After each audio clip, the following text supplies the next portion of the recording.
Welcome to Liberencia, where the gold chains of fate bind and guide gods and mortals alike. This is Extreme Advantage. Previously on Extreme Advantage, the gaggle of guys enters Grimthane's, a wonky and weird pseudo-carnival. The group has strange and surreal visions and experiences surrounding their memories and the past. After having a bad time at the carnival, the group decides to confront the man of the house, Grimthane, in his mansion. The gaggle defeats Grimthane, and in an attempt to save the village, Lauren rewinds time 100 years, allowing Raurik to meet a young Grimthane. Hey guys, welcome back to Extreme Advantage. This week we have a special question from Darius on our website, and he said, for my next campaign, I'm really thinking about being a wild magic type sorcerer, as my boy Scheme would say. Any advice you guys can give on making or playing a wild magic sorcerer? Devin here, playing the voice behind Scheme. This is actually my first time playing a wild magic sorcerer as well. So I'm still trying to figure out all the nooks and crannies of the subclasses as we speak. After playing a wild magic sorcerer for a few sessions now, I'll say it's a little lackluster vanilla. I think a big part that has helped the subclass for me is just working a bit with James to come up with a bit more exciting of just the mechanics for the subclass. Coming up with a custom set of wild magic events makes it a lot more exciting of a subclass, as well as the whole building of the DC for the wild magic to ping. If it's just a nat 1 all the time, that's going to happen so infrequently. You're not even going to feel like a subclass, really. You're just going to feel like a underpowered mage. So that, as well as the change, I think changing the Tides of Chaos has all really helped the wild magic sorcerer feel a lot more chaotic than the vanilla version of the subclass. How do you guys feel about your subclasses and your classes in general? Any tips on playing your classes? Oh, I've got so many tips for playing a wild magic sorcerer. You've never. I don't think you've ever been a caster. He's never been a caster. I've never been a caster. Only play Marshall. The first time that Ethan ever saw like a spell slot, I'm pretty sure he had a panic attack. Yeah, that's very true. No, you're actually right. Yeah, we did a one shot. This is a little side tangent. We did a one shot, and I didn't have access to D&D Beyond, and I about ended it all. It was a rough time. It was so hard. But good thing that we have D&D Beyond for this. But playing a cleric has been very eye-opening because this is a different kind of playstyle than I normally would use. I like to just be the rogue, run in, shank somebody, and then disengage and run away. But being the cleric, you kind of have to just like, you're sticking with your people. I know that this isn't sorcerer related, but just kind of for clerics in general, you get a lot of AoE stuff, so you can help out your friends, and then you can not help out your enemies and make them sad. And that's kind of like it. Like, you just want to help out your friends as much as you can, and then like and then make your enemies as sad as much as you can. So clerics are just about making people happy and sad. Yeah. That's essentially it. That's what it boils down to. Well, it gets really complex because sometimes he doesn't make his friends happy either. So then it's like, where's the line? Yeah. And then if you do that, you just make a new character. Just write yourself out of the game. Yeah. Sorry, guys. And then you flash the peace sign and fade out of existence. But yeah, that's basically it. I think you ought to play a cleric in 5 seconds or less. What about specifically your subclass? Oh, is that what we're asking? Sure, I think so. Myself. Because your subclass is pretty cool. You guys want to? You guys want to know how to play a Twilight Sanctuary cleric? Oh, We learned the hard way. Gosh, guess what? Okay, so I figured this out. This is really cool. So you get your Channel Divinity Twilight Sanctuary, right? You get your orb. Okay, this is very specific, but I love the idea of this, so I just want to share it anyway. You get your orb, all right? You make a 30-foot radius orb filled with dim light. Okay, when you get to a certain level, I don't know it off the top of my head, but when you're in dim light, you can fly. Okay, you can fly. So then you can never do that. And so if you're emanating dim light and you're just flying around this dim light death ball, you're literally just like Avatar: The Last Airbender at the end of the series, but it's just the ball. Yes, and you can just fly. Ethan, if at this point Corliss ever just starts flying, Scheme will absolutely just shoot him down. He's never done that before. This is so weird. This is obviously some like anomaly, needs to be taken care of. So that's how you play a Twilight Sanctuary cleric. Just Just fly. Freak Fly out your death friends. So funny. So I think, well, in all of my previous campaigns, I've never played a caster either. So I'm used to, like our last campaign, I was a barbarian, which is quite honestly the opposite of a caster. He was a damage sponge. So, 160 HP, like go in, take all the damage for everybody, just beef yourself up, attack. I cannot do that in this campaign, and it was so hard starting out, trying to literally flip my mindset in that I can't like just rush in and do stuff. Oonga boonga smash. Yeah, I literally can't oonga boonga. You've tried a couple times. I have tried and I have failed hard. The biggest thing with a wizard, they're obviously the lesser martial caster as opposed to like a sorcerer, but they do have a lot of really, really cool things, especially with the subclass of chronergy.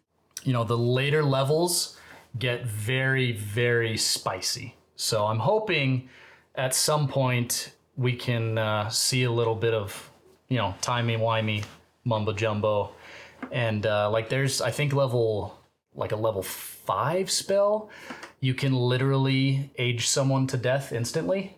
I mean, it's the equivalent of just disintegrate, but you just age them exponentially. Said it's just power word kill with extra steps. With extra steps, yeah. I mean, it's still cool to think about. Power word, natural death. Power word, old age. Power word, live a fulfilling life. Power word, don't be the people that we just reverse time in the other planes. But yeah, definitely with a caster, don't be a damage sponge, because you're not one. Very bad thing to do. Just sit back, cast, much like a cleric, make your friends happy and your enemies angry, and then just protect yourself. You'll notice Lauren always casts Sanctuary on himself, because deep down he's probably a little scared of everything.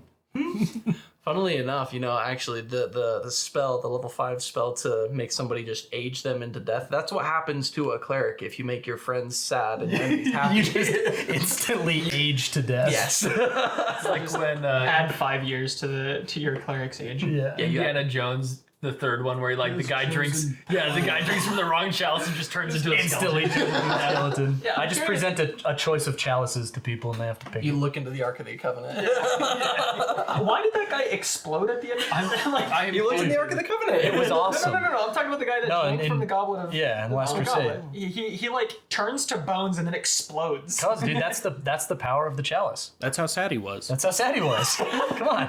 I too explode when I get depressed. But first you age exponentially. All right, forget about that stuff. Yeah. Me when I'm not feeling it this day. I think I'll just add a couple of years. Honestly, I'm not sure. I usually have played casters when I've actually played characters. My last campaign, I started moving more towards martial because I was playing a battlesmith artificer where I could use my intelligence modifier instead of strength for martial attacks, which I think is pretty dope. Yeah, now that I know more about D&D, that sounds really cool. Yeah, artificers are an interesting mix of martial and casting classes with extra little bits of creativity, and it's super interesting. But as for a Rune Knight fighter, I just honestly picked this because I thought it'd be hilarious to have a super small creature turn into a large creature. And It's awesome. It's really fun to think about. And tips for how to play this: don't forget how many different things you have that just add on and stack. Always double check your notes and plan prior to your turn.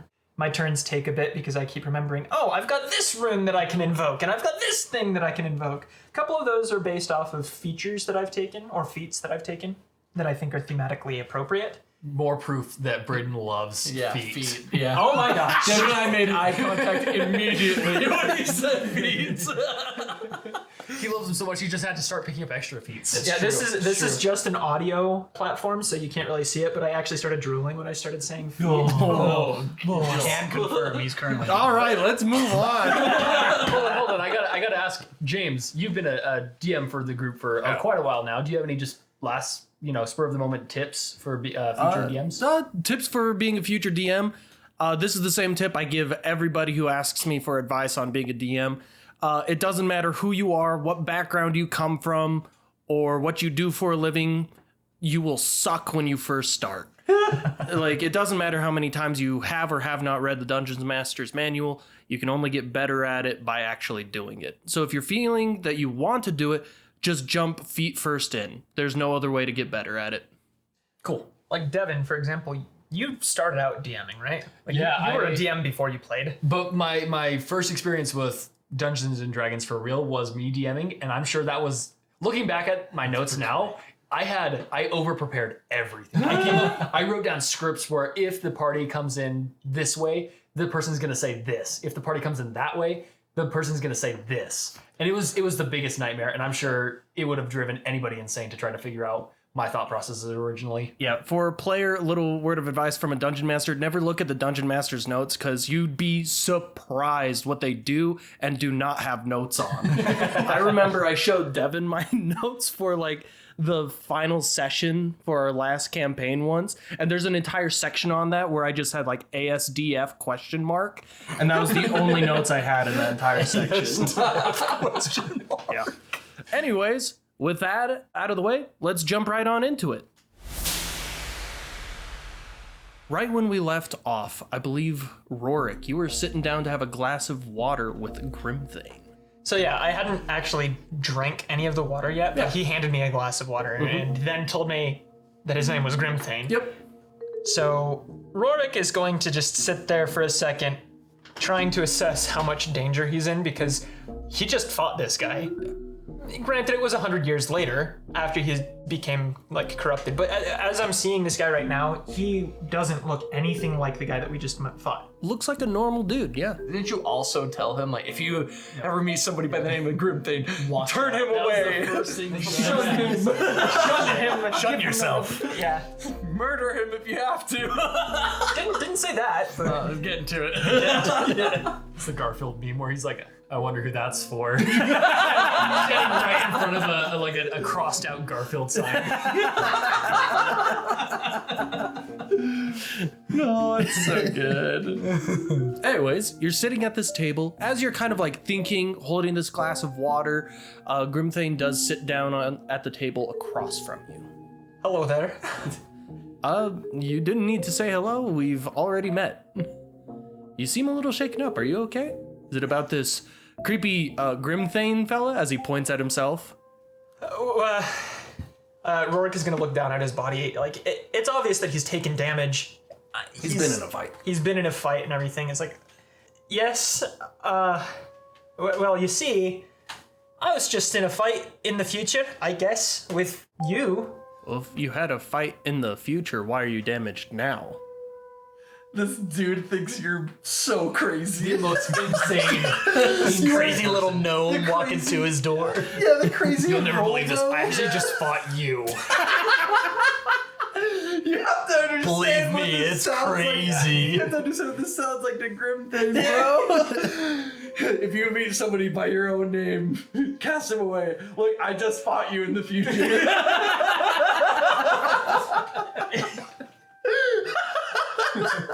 What's your charisma? Just bring the roast hour.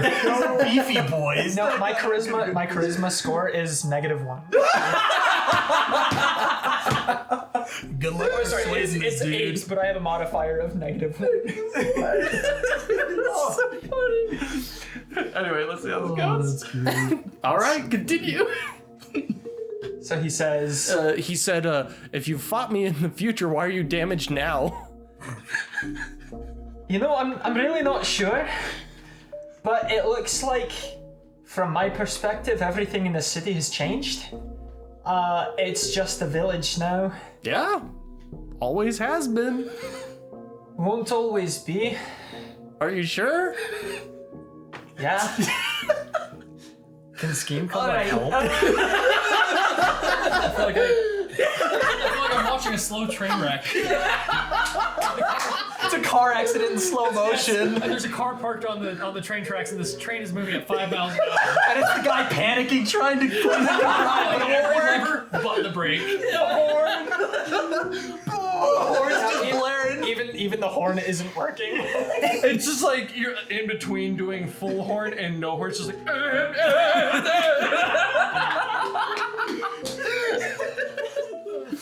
You can just I don't know how to talk to you and walk out if you need. Raurik is just gonna look at him, deadpan. All right, and puts the cup down, and then just is like, well, I'm gonna leave now. Okay, I'll show you the way out. He walks up to the door and opens it. He says, I don't know what's going on with you, man, but you look like you've seen a ghost. Yeah, I feel like I have. And then he starts walking out, but then stops and turns and asks, wait, what do you do here in this village? What's your role? I just kind of make sure things run smoothly, make sure people are fed, things like that. Do you trade with any other villages? In the Emerald Plains? No, it's impossible. Wait, why? Because as soon as you leave the forest, you leave the village's area. There's no way to build trade routes. This place is a prison. Wait, for who? Wait, what? It's a prison in the sense where we're trapped here. Oh, all right. Is there anything I could do to help you guys at all?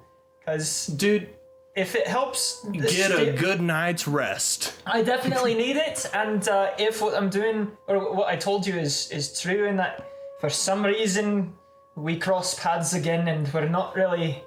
Well, according to good you, terms. we're gonna cross paths again. I would like to Or at do least for something. me. I'd like to do something to kind of keep it from being that scenario. Is there anything I could do to help your village? How about this? Give me your names, and that way we remember who we're supposed to welcome. Can I do an insight check on this guy? Sure. Okay. That's so thematically great. That was smart. That was good. Wow. I rolled a 5. The guy's being genuine. With your 5. So, yeah, Raurik, knowing that Grimthane is going to become kind of a weird guy, he's going to just give him Raurik's own name. Okay. All right, Raurik. Well, I'll remember that. I hope things don't get as weird as it apparently seems it does, but I'll do everything I can to make sure that you're welcomed appropriately. All right. Well, I'm gonna leave now. Thanks for... And then he just leaves. All right. Have fun. Sweet dreams, buddy. And then he goes and tries to find the You rest just of... like walk away and you just see him waving. As he kind of like finally stops waving, he just kind of like watches you go down. It's a small village at this point. It's not nearly what it was at the beginning. So like standing at his front doorstep, essentially, he could see the entire village. Okay. So he just kind of like watches you go down into the village. Making sure he doesn't I circle notice- back around. Yeah. Is he gonna go talk to any other people? Is there anything strange or off that I notice about him as I'm leaving, or... Give me a perception check, brother. Raurik got a 15. 15. So as you are walking away and he says like sweet dreams and everything, he then whispers underneath his breath, you're gonna need them. All right. Yeah, he just keeps walking. Yep. And he just waves, watches you go. Raurik goes and finds Corliss and the others. And nobody knows that the weirdest encounter has ever occurred. He'll never say a word about it to any of us. But it's very appropriate that the only person who got a letter is the only person who talked to Grimthane. That's Yeah. true. I forgot you got a letter. I forgot about the letter. What's the letter? He hasn't shared it with anybody. So Raurik is gonna pull out the letter, and on the back of it, it's blank. Or is there room on the bottom? Yeah, there's room on the bottom. He's curious if I even have stuff to write with, or do you care? I'd assume you have some sort of ink to be Okay, able to do it. A ballpoint pen. nice. Fantasy ballpoint. I was gonna say like a Ballpoint like quill. a charcoal type. No, definitely a ballpoint pen. You have, Okay. you have a crayon. All right, perfect. I'll take it. He's gonna write on the bottom of it, previous Grimthane, also evil, question mark. ASDF. But he writes out question mark.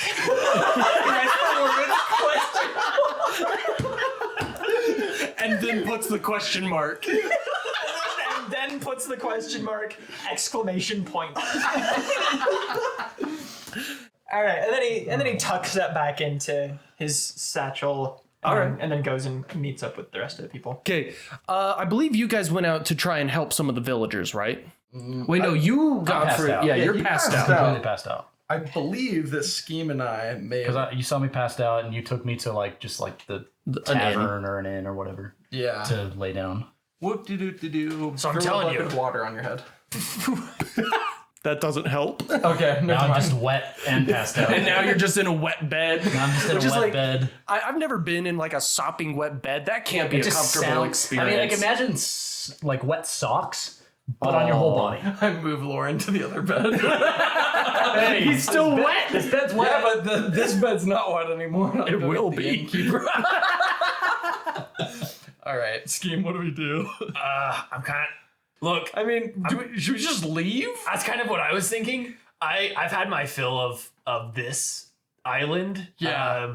I'm kind of thinking we round the cavalry up and just bounce. I agree, 100%. Do you think the Stone of Resting is gonna do any good for our boy Lauren here? I mean, I get it once a day. Yeah, Stone of Rest is only a short rest, though. You need long rest to recover exhaustion. Would it help him with his long rest? No. Okay. So I mean, it's based off of God's wisdom. It sounds like we're gonna be here for about at least a day, right? Scheme. So Yeah, so unless you maybe want to a carry him. couple. I mean, I'm a little guy, and so normally I would, but I've kind of got a strength of as adept as my boy Rorik's charisma. Wait, so are you now having a conversation with I'm the praying. unnamed I'm praying right now. Don't talk to me. He's having a conversation with God. You'll always be alone. What? Who said that? God? You again? We could go just case the joint, see what's here. Why don't we go find Rorik? I mean, Lauren seems like he's fine here. Yeah, I feel like Raurik is already a very adept person when it comes to a lot of things. Especially- I'm sure he's social Social- social interactions. I'm sure he's totally fine without us. I think you're right. Okay, maybe we just crash for the night and just sleep. Yeah. I'm actually gonna walk around. I'm gonna see if there's anything to see here. Yeah, let's go. You guys meander about the town. As you guys begin it, we're going to do like one interaction, and then that's when Raurik will probably catch up with you. Beautiful. So as you guys go around, once again, it's much, much smaller than the previous village you guys had seen. Very few houses, not a lot of people walking around. There's a few humans here and there, but it seems like there's a good chunk of elves, mostly. So as you kind of walk around, they're all kind of like eyeballing you, kind of confused, but most of them are pretty friendly. No one's kind of pushing you away, things like that. Once again, with how this village goes down into the pit, it looks like there's fewer and fewer houses down where the water well once was. As you get there, you realize it looks like they're just barely drilling for it. Oh, Okay, so they don't even have the well yet. Not yet. Okay, interesting. we could probably ask them about the well and maybe a little bit about their history. Yeah, that sounds good. What's the construction project going on here, huh? One of the guys that's kind of like picking up a bucket and everything kind of comes up to you and says, yeah, well, the river's kind of run dry out in the forest. Unfortunately, we don't have any way to get water anymore. We don't know where it was coming from in the first place. Emerald Plains is kind of weird like that, so we have no other choice but to hopefully drill for it. Yeah, no, that makes sense. We're actually, obviously, not from here. How long have you guys been here in the Emerald Plains? I myself have been here for about 25-ish years. I'm already getting up there in years. If you haven't noticed, he looks like he's 20. My back. It's like a 22-year-old dude. My shark! Super great shape. Just ripped. Yeah. But yeah, I've been here for about 25 years. I'm one of the newer comers, though. Grimthane's been here since the beginning, though. Oh. So Grimthane kind of found this place, and I look over his scheme and kind of give him a look as of, what the heck? Yeah. So if Grimthane is founding the place, what's the place gonna become? Does he have like a vision? The vision is a place where we can survive, where we don't need to have to send out risky expeditions into the Emerald Plains. To be able to hopefully sustain ourselves and then maybe get out of this place, of course, because nobody wants to be stuck in a small little box where the only hope is stay here or probably die to who knows what mysteries are out there. Yeah, that makes sense. if you don't mind us asking, because we are definitely braving those dangers. We're not planning on staying in the village. We don't know, our adventures will definitely bring us probably a lot of peril and danger, but hopefully if we come back, we can talk to you about our findings about the Emerald Plains. But where did you come from if you haven't been here too long, if you're one of the newer guys? I don't really have much of a happy story. I come from a different village, and also in the Emerald Plains, a little farm area. We had a lot of corn and stuff. Unfortunately, it got burned down and was attacked by a bunch of mysterious, nightmarish tentacle monsters. Entire series of things. There was a group of adventurers there with a flying boat and everything. I had to escape, though. I was being chased by those monsters. I crested the hill and was lost in the Emerald Plains. And just like by happen chance, you kind of kept traversing and made it here? 2 years of it, yeah. Oh my gosh, and you lived 2 years out there. That is a miracle that you have survived that long. The Emerald Plains is a weird place. The moment I thought I'd die of starvation, I'd come into a cherry orchard. The moment I thought I'd finally die of thirst, there would be a river or something, but it was never safe. Do you have a name, friend? Yeah, my name is Marcus. Marcus? Yep. Pleasure, Marcus. I'm Scheme. Marcus, we, like my companion here mentioned, we are not planning on staying here for long. If you ventured in the Emerald Plains for 2 years, do you have any tips on how we can get back home? 2 years out there, I met several people, and yet, you're right. I don't have any tips. He kind of gets a little confused for a moment, like he can't remember. He says, I was out there for 2 years. Why can't I recall any of it? I'm sorry, guys. I guess 25 years of being in Grimthanes, I just put the terror behind me. Fair enough. Well, thank you for your time. Like you said, Emerald Plains is a wonky place. If this island on the Emerald Plains doesn't take good care of you guys, I would recommend being open to the idea of leaving should the need arise. I mean, yeah, I've been out there before, so I guess if this place just falls apart, there's no reason not to. Yeah, you survived it once for 2 years. 2 I bet years. you're more than capable to do it again. Give Scheme another look. Holy crap! Yeah, poor guy. Okay. Well, with that, I think we're gonna go round up our friends. One of our friends here has actually suffered a great deal in the Emerald Plains. He's not with us. We actually left him in one of the houses further up the hill. He's resting right now. I don't actually know whose house that is, but all of you people have been very, very kind and very helpful to us. I mean, do you see there being any kind of issue if we were to spend the night here, rest up a little bit before we take off? Honestly, none whatsoever. We're all kind of familiar that the Emerald Plains is a really weird place, and at the moment we have plenty to spare, so heck yeah, if you guys need a place to rest, we'd be happy to give you one. Okay. And then I reach out to shake his hand. And he shakes yours. Thank you, friend. Okay. Well, Okay, bye. Yeah. But bye. Okay, I leave. Yeah, let's go. As you guys are turning around, you see Raurik approaching you guys. Oh. Raurik, our ever socially adept friend. I never doubted you for a second. What can we do for you? So Raurik just looks at them, sheer shock and confusion on his face, as one does when they have that kind of interaction. And he just walks up to them and says, "So, Grimthane is here." Uh-huh. I mean, he's everywhere if you think about it. What? He's all around us. Lost in time with Lauren's great unwinding. So Raurik is going to look down towards where they're drilling for water and mentally note to himself, okay, so he hasn't drunk the water. Yeah. Do you read it on the paper? No. Drunk water, question mark? Question mark, actual question mark? Yeah, no, we were just talking with Marcus here. He kind of gave us the rundown. This is a pretty new place, obviously, because Lauren did all this timey-windy stuff. And yeah, he said that Grimthane has been here since the beginning. So yeah, it makes sense that he's here.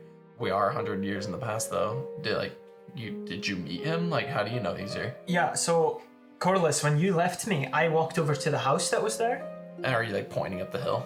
Yeah, he gestures his thumb up towards where the house was. Okay, I look up there. As you look up there, you do see a guy kind of standing at the hill, just kind of looking down at the village. Like when a white dad is really proud of his lawn, like after he mowed it. It's gonna rain. Echoing through the area, you just hear Feel it in my bones. Home Depot. Stop, we're gonna get copyrighted. Okay, go on, sorry. Raurik just says to them, so I didn't know how to react when I talked to the person and found out that it was actually Grimthane. So I kind of left in a rather unpleasant way. Not like I fought him or anything, but like... Were you rude to him? You kidding me? This guy? Chance. Not intentionally. I was probably rude to him just as I've been thinking about how I was interacting with him, but like even now he seems a little weird. Only because he seems perfectly normal and confused and everything as I was talking to him. As I was leaving, he told me to sleep well, to have pleasant dreams or whatever. Sweet dreams. Sweet dreams. He said have sweet dreams. But I could have sworn I heard him say under his breath, "You'll need them." No, tell me that doesn't sound menacing. You looked exhausted, man. Yeah, like, I don't know, it seems kind of justified to me. Yeah, no, I mean, that does sound weird, and like, Grimthane, obviously something weird happened to them. Obviously, though, this is 100 years in the past. Things are way different. Lauren is obviously out of commission, so we're gonna spend the night. We got a place, and like, we need Lauren to rest and hopefully wake up tomorrow. And then Scheme and I were thinking that we would just leave. We saw stuff that we gotta go do. It just still maybe it's just the interaction we just came out of with him not too long ago, but it just still feels off. It still feels like something's wrong here. I know we're in the Emerald Plains still. It just... And I get that. I wouldn't be surprised. I mean, we were just in a really bad place. And like, now we're in 100 years in the past. Obviously, a lot of steps had to be made for a long time to get like original place to be where it was when we fought Grimthane, which turned it into a horror circus. So, I mean, it's potential. I know, I agree. Like, there's definitely something weird going on. Just don't really know if it's like our problem. And can we ever really change the flow of time? If the events that led the present to where it is were altered in the past, they would still ultimately lead to the same destination. Scheme, what's your intelligence again? Depends on which universe you want to look at, Marvel 10. or... All We right. got flat even. Flat even, baby. I'm going to bed. I think we should all go to bed. I'm beat. And by beat, I mean I have less than half health. Numerically speaking.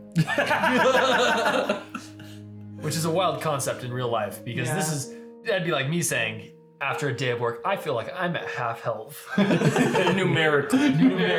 I need to eat some broccoli and take a nap. on a scale of none to full health, I'm probably right around middle. Raurik is just gonna... To the house.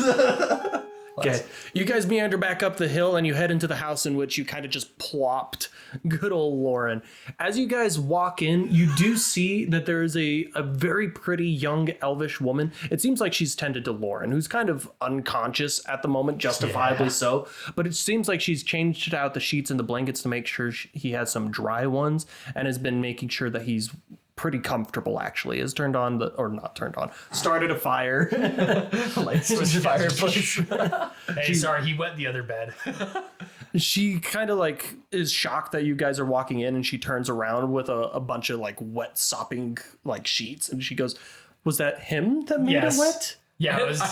I'm like filling up another bucket of water in the corner as you're talking.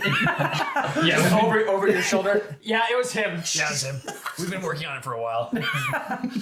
Well, so are you his associates then? We're his parents. All of you. Yeah, what's wrong with that? A lot, actually. It's time for you to get with the times. Wait, we're in the past. It all makes sense. Yeah, they're traditional. Okay, look, this will all make sense in 100 years. 100 years. Yes, we'll see you then. Well, listen, I have no problem with you guys bringing him in. He's obviously in a critical condition. I've never seen someone more exhausted than this before in my life. He's more than welcome to rest up.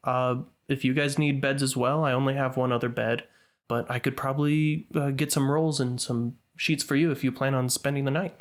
That would be most appreciated. We've obviously been traveling in the Emerald Plains. You can see that we are all a little beat up, especially Lauren here. And I kind of like give him a little like smack across his cheeks. I was just like, That's 2 failed death saves. That would be most appreciative. Thank you so much. Excellent. Well, I'm going to hang all these sheets out to dry real quick, and I'll go around and I'll gather some bed supplies for all of you. Feel free to make yourself at home. I have other places to transfer the night. Wonderful, thank you. What was your name? Layla. Layla. Okay. Layla walks out the door to go hang up all the wet clothes or wet sheets that apparently Lauren made. Sorry, Lauren. Yeah, you guys have the house to yourself. It's not a big place, but there's a couple beds. I investigate and loot. I'd like to make a perception. I'd like to make an Arcana check. Okay. To look for ancient runes in the house. Oh, okay. Give me an investigation check. Specifically of the giant's kind. What if the stone is here? Okay, this is my first roll of the day. 5 plus nothing. Scheme sits there, does like a 360 in the center of the room. There's nothing. Dang. There's obviously something here. You're right. What does the compass say? I pulled the compass out. The compass has been pointing in like the same direction, like out of the city pretty much this entire time. I'm gonna do a loop around the house to see if the compass maybe the compass is pointing at a specific wall in the house. I mean, okay, so technically it's pointing at a wall the entire time. Oh my gosh. Because it's pointing in the same direction. Guys, it's here. Lauren, wake up. Bro, you're not that dumb. Oh Yeah, you just explained like time travel. Yeah, and he expended his last brain cells to do that. It's all gone. My score's 8 now. What do you guys say? We hit a long rest. Sure. Crush a longie. Anybody gonna keep watch, or are you guys just gonna like, it's bedtime? Layla sounds nice. I'm sure it's fine. If she's gonna kill, she'll kill us fast. Yeah. She's over there with a butter knife sawing at your neck, just trying really hard. Layla, try harder. She's like, I'm doing my best. Well, your best sucks. Go get a competent assassin. Bernie shows up. Just starts roasting anyone who tries to assassinate you. Oh, I need to be a bard. Just vicious mockery at everybody who doesn't kill me. Who doesn't Do better. Okay. A few hours go by. The sun finally sets. Night has fallen. Once it creeps to about midnight or so, what's everyone's passive perception? 20. 20? 13. 13? 15. Okay, perfect. Lauren, you are a little exhausted, I'm going to say, and are just kind of like, let me rest at this moment. That's fair. Scheme and Corliss, I want you guys to just roll a flat d20 for me. Oh, that's a nat one. I got a 14. Okay. Scheme, you're awoken by a creak in the door, and it's shutting pretty quickly afterwards. Okay, Scheme is going to continue to pretend to be asleep. And without moving too much, he's going to try to peek at whatever's entered. Okay, give me a stealth check. Stealth was 12. 12. So you kind of do a normal and passable, like rolling around in your sleep, kind of keeping your eyes squinted a little bit to look around. As you finally get to a position where you can see the front door, you don't see anyone standing there. Okay. So after a few moments, confirming that I don't see anybody, Scheme is going to go ahead and try to get up discreetly to either look around the room or take a peek out of the door, in that order. Okay. So you kind of get up stealthily. As you approach the front door, you finally realize that Scheme's shadow is being encompassed by a larger, taller shadow behind him. Ooh, That's scary. It seems I've miscalculated. Hello, friend. Long time no stand so close to me. It hasn't even been a few hours, Scheme. Oh gosh! It's you again. Oh, yes. I thought you were like dead or chill now. Have you even turned around yet? No. Okay. I'm in denial. Dead? Chill? Never said either of those. Can I keep your hat? It does look good on you. Right? I was thinking the same thing. Do we have beef again? No, not at all. I'm simply here to get my filling. Feeling of what? The only thing I can possibly feast upon. The water, the corn. I know what it is. Neither. Oh, you leave my friends alone. Unnecessary. I'm here for you, friend. No, you can go to my friends instead. They're so vulnerable. Unfortunately, I can't feast upon good old Lauren or Corliss. Sure you can. He's right there. Nuts. Cannot. Can I pay you? No. Nuts. It's okay. You won't even remember it happened. I'm gonna cast Scorching Ray on a couple walls of the wooden house. You're gonna burn the house down? Absolutely. Okay. I will remember this. And then I start firing. Okay. Roll to hit just the one time. I'm not too worried about it. It's inanimate objects. AC is 10. 1. I fucking got an hour! So, Scheme, you whip around 180. No one I'm so smart. If he erases my memory, he can't erase the burnt down house. I miss all 3 shots. Scheme pulls a 180. No one is standing there. And you just like blind fire 3 scorching rays, and they all hit like perfect like pots, pans, and other metal objects. Just the and one window. And it lights nothing on fire. That was a threat. 1 goes into the water bucket. Dries the sheets instantly. The worst rolls. You have to roll wild magic. That one again. He rolls that one again. Undoes all time 3. Okay, roll a 3, baby. This will be the funniest 3. 18. It almost was a 2. It went from like a 2 and then bounced over. But now it's at 4. Yeah. Darn, I was really hoping on that. Worse, you guys all you should sleep. try Turns into an elephant. You should cast Scorching Raven. Anyways, and I fire again. no, okay, so we can. No one is there though. Okay, so I'm gonna crouch down a bit and keep looking around and be like, I'm guessing you're waiting for me to sleep, you nightmare munching hooligan. You get no response. I'm just not gonna sleep then. That'll show you. All right, you gonna stay up the entire night? No, I'm gonna pass out immediately. Goes right to sleep. I'm fully intending to stay awake the entire night. Okay, give me a wisdom saving throw. 17. 17. Very good. The night passes without anything occurring, according to your knowledge. Okay. I wake up, I'm like, I must have dozed for just a second. But you guys have officially had a long rest. And that means Lauren is only at 4th level of exhaustion. I need 5 long rests. But after a few moments, there is a knock at the door. And a voice kind of calls out, "It's Layla." Not home. Isn't this your home? As I open the door. She comes in and says, "I just don't want to like step into anything. I'd rather not to, you know?" It's very, very courteous. Wow. Okay. This is your home, but thank you. She says, "We understand travelers come in, Emerald Plains are scary and dangerous things, and you just need a place to rest." Yeah. I really appreciate it. She goes over to the other bed that you guys dumped the water on. Yeah. And she starts putting on new sheets. Sorry about our friend. I mean, I'm not sure what caused him to be so tired, but apparently it also made him very, very wet. What? Yeah. Why was I wet? We've talked about this, Lauren. No, we haven't. It's probably just a reaction to you using your like weird magic stuff. How can I produce water? She comes over and says, "You probably just sweat a lot." I don't sweat. I'm made of metal. No, you're not. You seem plenty human to me. I'm going back to sleep. That would be very recommended. And Laura just passes back out. Just exhausted. Onto the wet bed. In a bucket of water.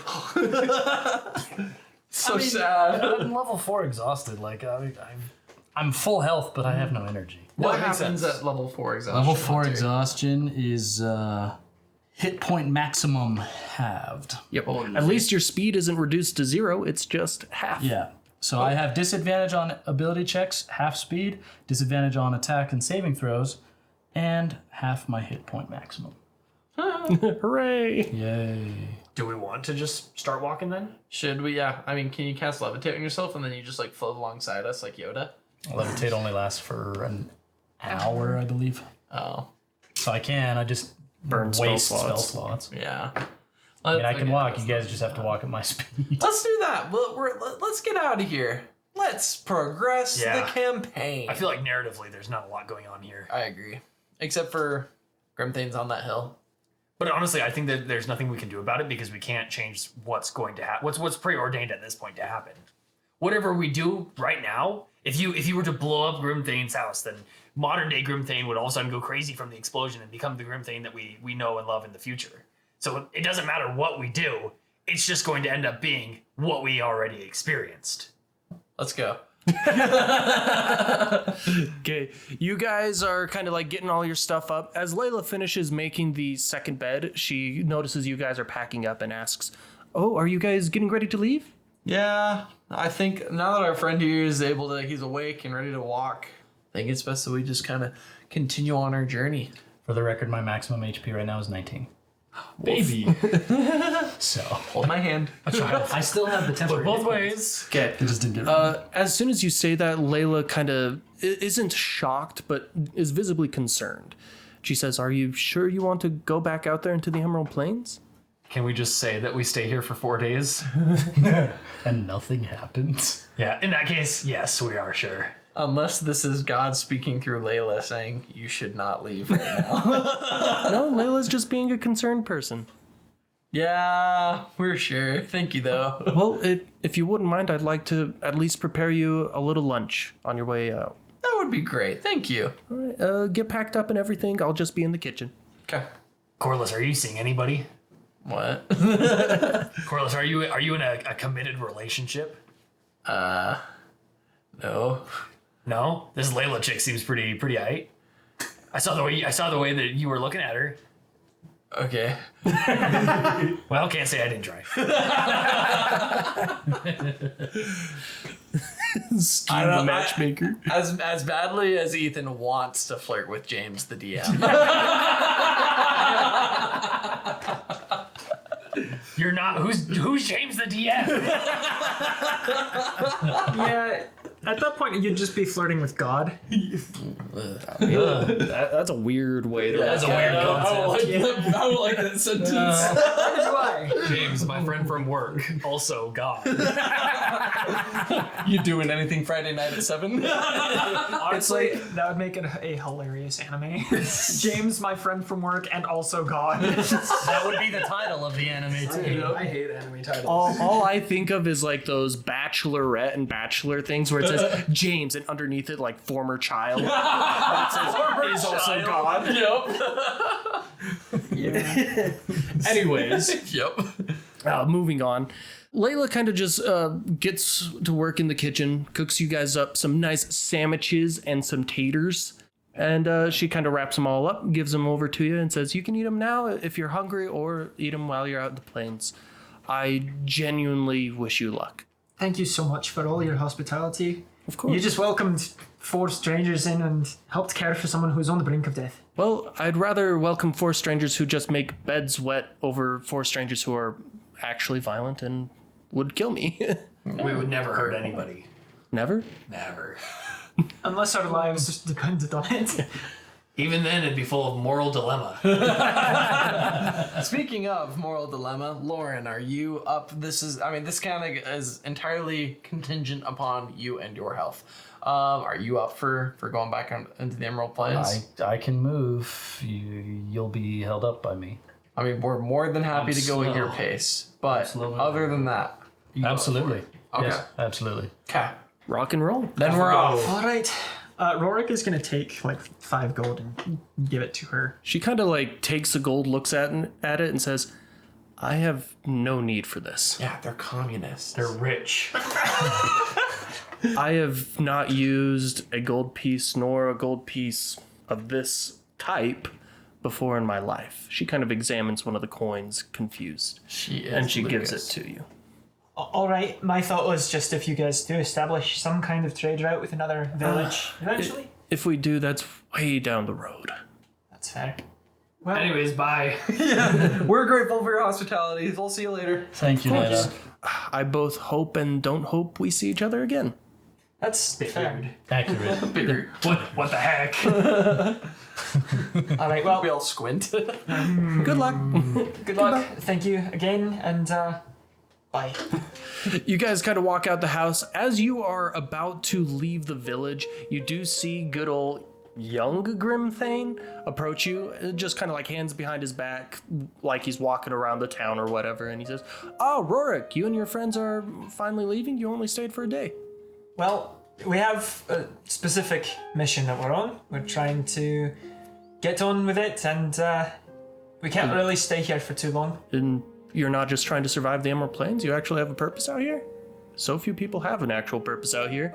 Place is just a survival of the fittest, if I were to say anything. Excuse me, you're Grimthane, correct? Yeah, the one and only. I was speaking with one of your villagers, Marcus. He said that you've been here since the beginning. Yep, I've just kind of been around. I built the house up on top of the hill. I mean, nice forest. I had a creek for a bit. Just seemed like a good place to kind of shack up. And then people slowly started appearing one by one. Gotcha. Like, so how long have you been here? I lost count, friend. Eons, maybe. Wow. Well, if you've been in the Emerald Plains for so long, perhaps you can help us. We are looking for. We understand that there's like a lost or destroyed city somewhere in the Emerald Plains. That has come to our knowledge. There's several of them. Oh, do you have any? Do you know? Do they have names? Do you know? Have you been to them? Do you know what they look like at all? Been to them? No, but I think I know of them, but I don't really know them, if you know what I mean. Gotcha. Yeah, no, that makes sense. We're thinking we might check out those and see if they have what we're looking for. Thank you. Appreciate it. Yeah, what are you looking for? Maybe I can help with that. Sidebar. Yeah. Don't tell him anything of consequence. Yeah, I don't want to either. Why can't we tell them? I just feel like world-altering missions should probably be kept as low-key as possible. I agree. Yeah, I think that this is something you should quickly decide on since you're in the moment. No, this is a sidebar. But I came over and I just like tugged on his sleeve. Daddy? And then like whispered in my ear. Yeah, I'm like, come here. Yeah, no, I guess we are looking for like artifacts and just like ancient civilizations and whatnot. So I mean, the Emerald Plains, like we all know and you know, it's really weird. So kind of just going out, see what we find.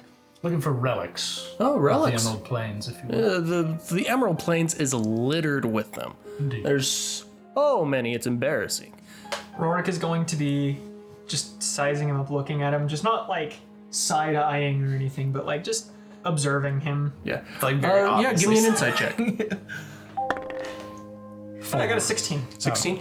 As you kind of look him up and down, he gives the air of somebody who knows a lot about a subject and kind of wants to talk about it. So you have this hunch. Are you gonna go We're on in the it? middle of conversation with this dude. That's typically where you Yes. can put forth your hunches. Yeah. So what are your Verbalize. interests? What do you like to do for fun? Fine. Raurik is going to start off by... What's your spirit animal? What color is your toothbrush? What's your zodiac? Raurik is going to first look at him and say, "Look, I'm sorry about yesterday. I was just exhausted. I don't really know what was going on. We've been out in the Emerald Plains. There's just weird things out here. So I'm truly sorry about all that." No need to apologize. Emerald Plains are weird. I've been out here myself for a long, long time. So the fact that people are coming in stressed out of their minds, seeing wonky stuff, not surprising. Yeah. Sorry about that. So you seem to really know a lot about the Emerald Plains in general. You've been here for a long time. What made you decide on this specific place to build a house? Well, like I said, I've been to a lot of different places. Some of them had a gimmick, some of them had a couple of gimmicks, but very few of them have like all the necessities to like build a home. Oh, wow. That's really cool. Grimthane, nothing I can say or do to you will be of consequence. I will see you in your future. That is a weird way to say goodbye, but all right. I It's wish not- you guys. It's not goodbye. Oh. It's see you later. Oh. I stick out my hand and I say, thank you for everything you've done. We'll be on our way. I'm sorry. Raurik wasn't very forthcoming. I didn't catch your guys' names. Oh, I'm Corliss. Corliss. Pleasure to meet you, Corliss. My name is No-Guard. No guard. Oh, well, interesting little quirky name, but it's dragon backwards. Pretty clever, huh? It's actually not at all. Oh, I just came up with that. Anyways, and your name, friend? Lance. Lance. That sounds like a made-up name, but all right. You guys... All the made up names. That's the one that like triggers it. Dude, it was Lance. His hesitation, looking around. It's Ander, Mike, Washer. As Devin looks at the washing machine. Anyways, well, if you guys don't want to be forthcoming, that is your business. I hope you guys have the best of luck and safe travels. Thank you. And hope your village prospers. Same. Okay, bye. We're walking Toodles. away. Yeah, we turn away and walk. You guys leave the village, and he just kind of like waves goodbye as you guys enter the forest. We need to work on our goodbyes. Yeah, you guys have terrible goodbyes. You guys are terrible at goodbyes. And we're in the forest. You're in the forest, following the compass, I'm assuming. Yes. Perfect. You follow the compass. This time around, now that you're in the forest, it's way more natural. You can hear critters out and about, insects, the full shebang. When you guys first entered the forest, it was dead silent. The only thing you heard was the wind rustling in leaves. That was it. There was no other signs of life. As you guys finally get to the edge of the forest, though, you see the familiar green hill going up. Let's crest that hill. Ooh, good catchphrase. Okay, you guys meander up the hill and you crest on over it, leaving Grimthane's behind. You guys, as you leave, feel almost a shiver go down your necks. For those of you who have necks to shiver. So everybody but Lauren? You feel like a spark in your wiring. Just here. Do you need more oil? Yeah, I don't take it. I can stop it. Stop it, I don't take oil. Okay, you guys are once again in the familiar Emerald Plains. Just hills and green as far as the eye can see. The compass spins for a little bit, but then it does lock onto a direction directly north. Okay, this way. Wait, Waiting. theoretically, we could just walk back over this hill, see where the compass points us. Like, and then maybe we'll just see something that looks like where we're trying to go, actually. So you're saying we stand at the edge between one hill and another and we'll just bounce back and forth until we land on a hill that we're interested in? Yeah, That was my idea when we first got here. I know. And we haven't done it. Okay. Your idea sucked then. What's changed? Let's go now. Do we want to do that? I'm pretty sure God told us that might kill us. Oh, There's a chance. So let's do it. flip a coin. Or roll a dice. That's silly. Flip an iPhone AirPod case. This is heads, this is tails. I call heads. The audience is just gonna hear a big thud. Oh, it stood on its side. That's a sign. We should do neither. It died. Actually, we should do both at the same time. Okay, you guys. So you guys stay. Half of us stay, half of us keep crossing back and forth. Anyways, I'll see you guys later. I'm walking over the hill. I'm going with the scheme. I told you no. I'll follow him. Okay, you guys walk over the hill? Yes. Yep. You walk over the hill. time. As you crest over it, the compass is still pointing in the same direction. Okay. And you are still greeted to miles of green hills. But this is a fairly unstand-out-ish island. It's the exact same. Okay. All you see is the Emerald Plains. Okay. Should we follow the compass this time? Yeah. Okay, Keep going. let's go north. Okay, perfect. As you guys go north, you are cresting over hill after hill after hill, and nothing is changing. 2 weeks pass. Oh my gosh. The only food you guys have is the rations in your backpacks at this point. You have not seen a single tree. You have not seen a single animal. You haven't seen a single insect. Only the green plains as far as the eye can see. I feel like I'm taking crazy pills. Shh. I need to see something else. This is that episode we're in the desert and Avatar: The Last Airbender. Yeah, somebody needs to steal a sky bison or something. Seriously. It's the Where's the quenchiest. library? What? I turned around. What's behind us? Emerald Plains, as far as the I eye was can hoping see. you were gonna say a hill. Scheme, what's the compass doing? The exact same thing it's been doing for the past 2 weeks. It's North. been pointing north for 2 weeks. North. The direction we're going. At least you don't have any more exhaustion. No, I feel fit as a fiddle. All right. You're just kind of hungry. just- Well, you don't need food. You're fine. And, Scheme starts firing off firebolts at the grass. These little scorch marks here and there. Because I want to see, Scheme wants to see if we will pass those scorch marks again. All right, that's fine. Okay, you leave some nice chunky little scorch marks.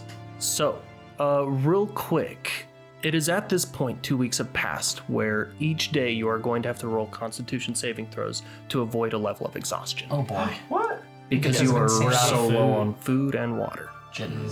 Okay. Getting back into the exhaustion zone. Constitution Okay. saving throw? So, real quick, I am going to roll for how many more days are going to pass. 2 days. All right. I need everybody to give me Constitution saving throws. I'm gonna go around. This is the first roll. 17. Corliss got a 17. 7. Lauren got a 7. 10. Raurik got a 10. Scheme got a 14. And Scheme got a 14. Okay, so that means Corliss and Scheme are the only ones holding up at the moment. Oh dear. Lauren and Raurik are going to take a level of exhaustion. Lauren. This isn't foreign to me. I've been here before. Okay, I want you guys to roll the second one now. Me and exhaustion are old friends. Nah, much better. 17. Dang! 16. 10. I have proficiency in Constitution. Marginally better at 15. 15? Okay, so the only person who has 2 levels of exhaustion is Raurik. Such BS. In your defense, you're coming up on 3 weeks of seeing nothing but grass. And you have to walk like 3 times as much. 3 steps for every 1 step for you guys. Is your movement speed's half now, right? Ooh. Take that, shorty. 2 more days are going to pass. Are you kidding me? Oh gosh. I need to go around the table 2 more times with Constitution Oh saving my throws. gosh. Okay. Can you just stop? All right, Corliss. Not one. Like, this is easy. You hit the mark. You're gonna take 2 levels of exhaustion. Oh, man. Did you want me to roll? Like, Yeah, roll the additional second one. Okay. Not one. Oh, how funny. It'd be 21. 21. Okay, you're fine. Okay. Lauren. A 7 and a 15. Okay, 7. So with the 7, you are going to take another level of exhaustion. And Raurik. I got a 7. And a dirty 20. Okay. So you're going to free take a now. 3rd level of exhaustion. Freaking Raurik is supposed to be the tankiest one here, and he's just like, oh, no food? Oh no, grass, my weakness. He's been giving all of his rations to Conrad. Raurik, I bet that, buddy, you need the I bet that turtle's looking mighty tasty right now. Conrad's isn't gained it? weight. Conrad's just this orb sitting on his head. Can't even walk. The turtle orb. He's just obese. Scheme got a 9 and a 21. 9 and 21. Okay, that's 1? That's 1. Okay. Oh man. As you wake up starving and tired on this next day, you crest one more hill. And you see it dip down as it usually did, as you're basically on a really bad roller coaster for the past 3-ish weeks. We were just like up one hill, down it, up one hill and down it, over and over and over again.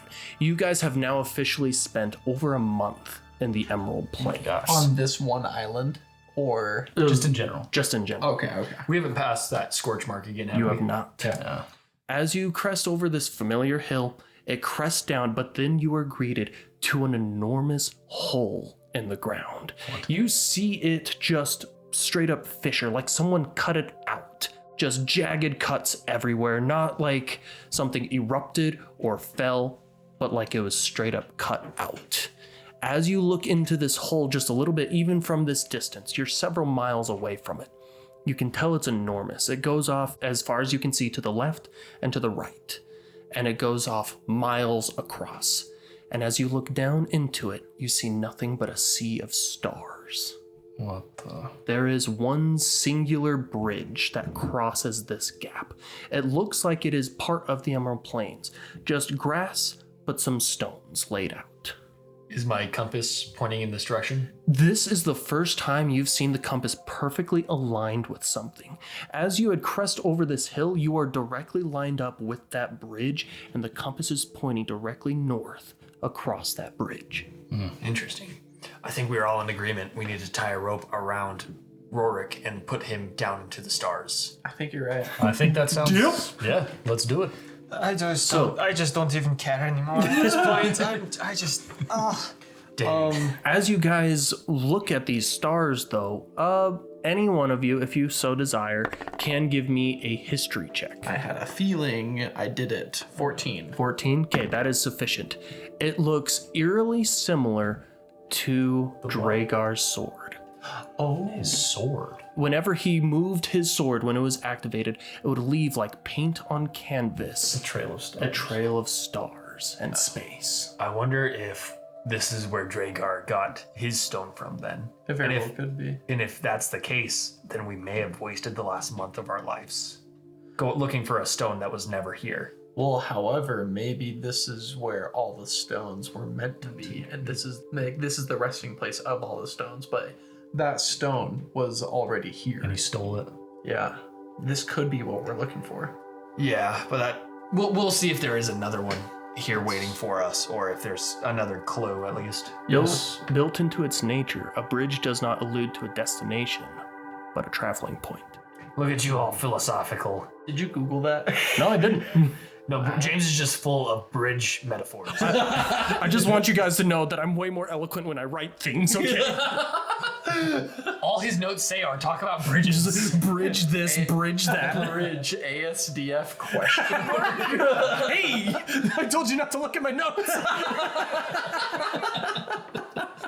Scheme walks across that bridge. I'm going with scheme. As you approach the bridge and you first step onto it, it almost feels like the temperature drops just a little. Not like to an uncomfortable degree, but it's suddenly like there's a cool breeze emanating from this ocean of stars. Do you guys want to do anything, or do you just want to cross this bridge? How far down is the ocean of stars from the bridge? It is very difficult to tell. There's moments where it seems like it's flesh with the bridge, and there's moments where it looks like it's miles down. Schemy's gonna try to touch it. Are you sure? Yeah, 100%. I made a conscious decision last time that when I didn't drink the water is I'm going to be a little bit more risque. Okay. Scheme, you put your hand into this star ocean right here. As your hand enters into it, you see infinite numbers of Scheme hands kind of poke out of it all across. Hey, yo. I flipped that's the bird creepy. with every single one of them. You flip the bird as you see infinite number of flipped birds emanate across it. How long do you hold your hand in there? Ooh, but I want to kind of see. I'll hold it in for 10 seconds. 10 seconds? Okay, I'm gonna need you to give me a Constitution saving throw. Okay. No, this is all good. This is what I wanted. I wanted something spicy to happen. Something spicy is gonna happen. That's a 7. 7. Okay, so Scheme, as you kind of like put your hand in there like you're playing in the ocean, it's very quickly made manifest that this is not an ocean of just water to be messed with. You see versions of your hand infinitely out there suddenly dissolve, disappear, are exploded, or simply cut off. And you suddenly feel that pain getting cycled back into your mind. Ow, ow, ow, ow. You are going to take 2d10 of psychic damage here. I made a conscious decision this session. I'm going to be less risque. You're going to take 19 psychic damage. perfect damage. Almost, dude. Look at that. That's a 9 and 2 zeros. Blogna. Oh, That's half my health. jeez. And I'm assuming you take your hand out. I do, and then I contemplate putting. I contemplate putting the other one in. Well, the right hand didn't work. Surely the left will. Maybe it's left-handed. Third time's the charm. Carlos, come here. I start putting in other people's hands. I'm I'm done playing around. We can keep going. I'm kind of dying now. Interesting. I'm gonna try something. Yeah. Raurik, don't put your hand in there. Raurik is gonna take a shard of the mirror that he had, because I did break the mirror and stow it. I'm gonna take that. I'm gonna tie some rope around it and dip it down into there. Okay, perfect. As you kind of dip the rope or the shard of mirror into it, once again you see infinite mirrors kind of rise up out of it, as if a magician doing a magic trick when the rope rises instead of falls. You see all the shards of glass, and you see reflections across all of them. Someone's running across it, like a single individual dancing from mirror reflection to mirror reflection. It's impossible to see or tell who it is because all you see are bare feet. This isn't a joke on Raurik. That is simply what they're seeing, okay? Of course, that's what he sees. Wait, so it's like It shows you your heart's desire. it's like it's one plane and they're just running across them. It's not the Exactly. same thing in each mirror. Yes. Okay. All you see is the hem of a white dress and bare feet skipping across. Does the dress, as far as I can see, does the dress look like it's tattered at all, or does it look very well? It looks very well taken care of. After a few moments, the planes of mirror just begin shattering. When I see and that, I'm gonna breaking. pull it out. And you pull yours out, and literally as it kind of comes out, you see it pop and explode into dust. I'm gonna try something. Go inside it. So, Lauren remembers that he still has a cup of the well water. Oh no. Okay. Send it. Don't let him scare you. So, I'm gonna take out my tool that has been holding the water this whole time, and I'm just gonna dip my finger in and see if it's affected by a sea of stars. You dip your finger into this well water, and you see infinite little fingers crop out. Okay, and I pour it out. I don't want it Yeah, to yeah. explode. Okay. Okay, so the well is tapping into whatever this source is. Trippy. Hey, maybe Raurik could stick his head in there and then he'd have somebody to practice talking to. That's not a bad idea. Anyways, let's keep going. Laughs at his own joke. And just takes psychic damage each time, but he thinks it's his joke. Raurik is actually going to call out to whoever he saw running around. Hey, look, he's practicing. I'll be here all week. I don't know why that was so funny. The timing was perfect. Okay. Raurik, you call out, but you don't get a response. Nothing new. Gosh. Okay, and I walk across the bridge. Okay. You guys continue walking across this bridge. Keep in mind, this one bridge is miles long. How wide is it? It's like 8 feet wide. Okay, so we can walk side by side. You can walk side by side, but it is possible where if you like just lose a little bit of balance and nudge into one, Dropping off. Yep. Be and careful. just as a forewarning, as a dungeon master to his players, if you do want to swim in this, you can. It will be the last swim of your character's life. So you're Okay. saying everybody can do it once. Everyone can do it once, Yes. and exactly once. I start to undress.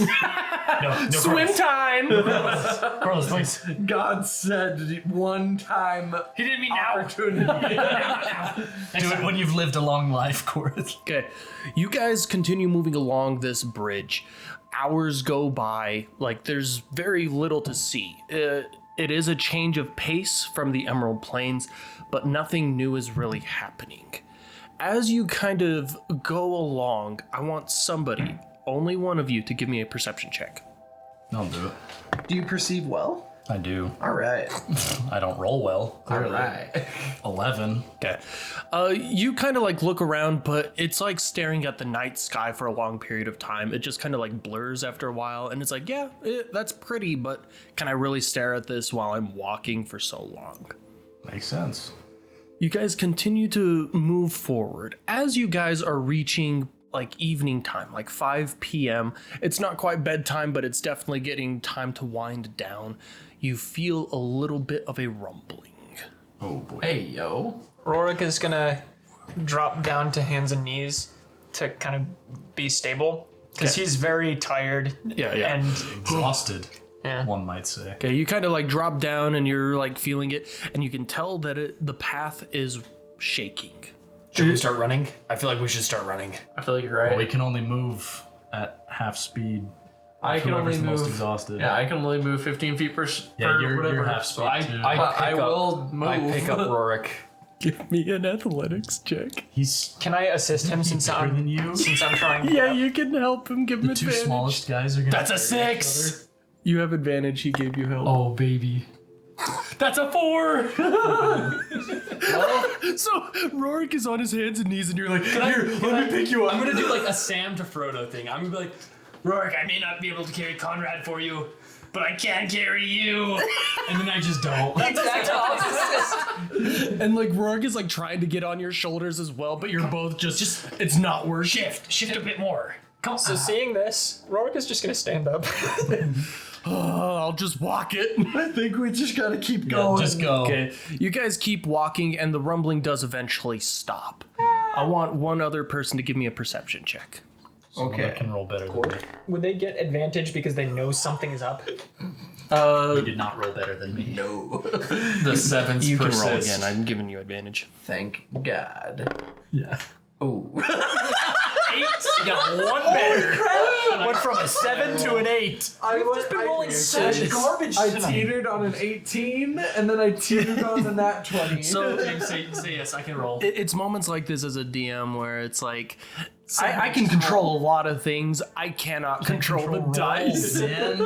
And with that being said, I'll allow Scheme to roll since he's asking kindly. Nat 20! There we go. Finally, somebody rolls well. Jeez. First time all session. So after you've been walking for about another hour or so, and the ground has started shaking and it stopped shaking, you kind of look a little bit further back into the sea of stars, and as you're glancing over one star, you notice it disappear in an instant.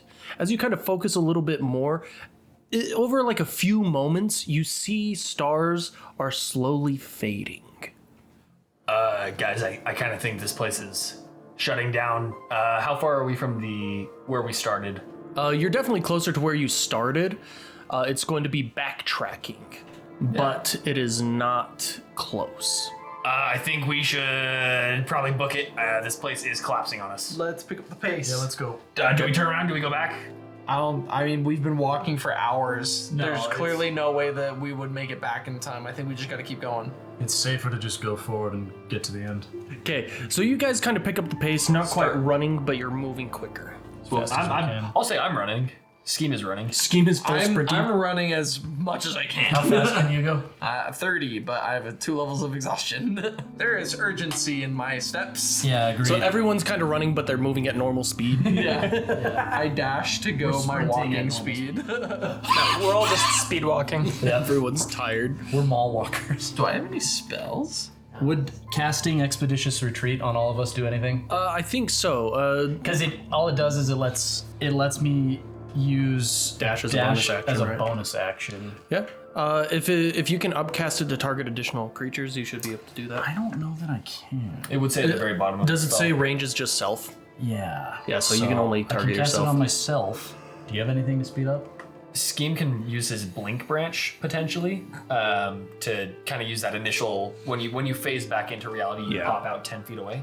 So he could kind of blink in and out as he's running down the bridge, shooting forward a little That's bit. not that bad. How about this, James, if you would allow the 3rd level spell Beacon of Hope? Yeah. It bestows hope and vitality. Choose any number of creatures within range. For the duration, each target has advantage on wisdom saving throws and death saving throws, but what about, they get encouraged to move a little quicker? So I'll allow it because within the general, vague description of it, it seems pretty reasonable. Yes. So what I'm going to ask you to do, because you are using the spell a little outside of its intended purpose, is to give me an Arcana check equal to 10 plus the spell's level. Beacon of Hope is 3rd level? 3rd level, yeah. So a DC of 13. Give me an Arcana check to try and bend the magic to be a little bit different. Okay. You've got this. Hiya! Somebody want to assist me? No. I'll help you. Can that happen? Yeah. Please! Woo! 21! There we go. So you bend the magic, able to kind of reshape the spell ever so slightly, giving everybody advantage on Constitution saves while they're running it as the spell is active, and you guys are going to be able to move your normal speed instead of the normal effects of Beacon of Hope. Nice. Good, okay. good. I like it. Okay. As you guys are kind of skedaddling a little bit further, the sun begins to set. Uh-oh. And the stars begin to come out. And you are greeted to a very surreal experience of both walking on and under the stars. I'd love to take a picture, but we kind of gotta go. As you guys are running, the bridge kind of fades out of your ability to see. You do have dark vision, so you'll be able to see a little bit of a grayscale. And thanks to that dark vision, those of you who have it, you actually begin to see that the bridge is shrinking. It is not crumbling behind you, it is beginning to dissolve from the sides. It is only a matter of minutes before you will only be able to run single file. Switch to single file. How many of us don't have? Who here does not have dark vision? Can we see? We don't. Me and Rory. No, I have Okay, dark you do? vision. Okay, I give you dark vision. Thanks. Run. Can we see the end? Yep. You can, but it is still a ways away. How far? To get an exact number that's going to be kind of rough, instead I'm going to, if you all dead sprint with your little beacon of hope, it's going to take about 10 rounds, 1 minute of just dead sprinting. I packed like no utility spells, and I know that sorcerers aren't. I mean, I can vortex warp somebody. Yeah, that'll be handy. Does anybody else have anything? Do we have any scrolls? Do we have any items? I have some chain. I have Long Strider. I also have Long Strider. Longstrider will be great. Maybe you guys start running ahead. Yeah. Vortex, Lauren, you vortex warp. let's do Lauren, that. you vortex warp. Here, let me get a character. Lauren, you vortex warp. When you start pulling ahead of us. Indeed. Okay, keep going. Go. Okay, I'll cast Long Strider. Okay. Oh wait, hang on. I can target one other person who wants. Go ahead and hit Corliss. I can potentially use my blink to help. So boost I me a cast bit. Long Strider on you and me. Okay. And for the record, can you just read off what Long Strider Yeah, does? you touch a creature, the target's speed increases by 10 feet until the spell ends. So, Okay. in addition to his upping our speed to normal, it's now increased by 10 as well. Same with Raurik's. I will also cast Long Strider. Cast it And also on me so I can move at 50 feet. Unfortunately, it doesn't stack. And then once I get to the end, I'll try and vortex warp you Yeah, out. good idea. With these efforts, does that reduce it from 10? It's going to reduce it down to 5 rounds. Okay, I'll take it. Nice. I'll take it. So cuts it in half. You guys are moving pretty quick. Everyone is going to outpace Scheme very, very fast. Why don't I just pick you up? Give me an athletics check. I'm a little guy. You have disadvantage on You have this. disadvantage. Let's see what happens. Don't drop me. Well, I can't pick you up. That was a 5. And that one was actually worth it. Unfortunately, you are a little tired and unable to pick Just up go. I'll Scheme. figure it out. Go. Wait, I didn't think you'd actually leave me. Move faster. Okay, so this is the order I'm kind of imagining based off of the circumstances. Lauren is in front, Raurik is right behind him, and then we have Corliss right behind him with Scheme definitely lagging behind.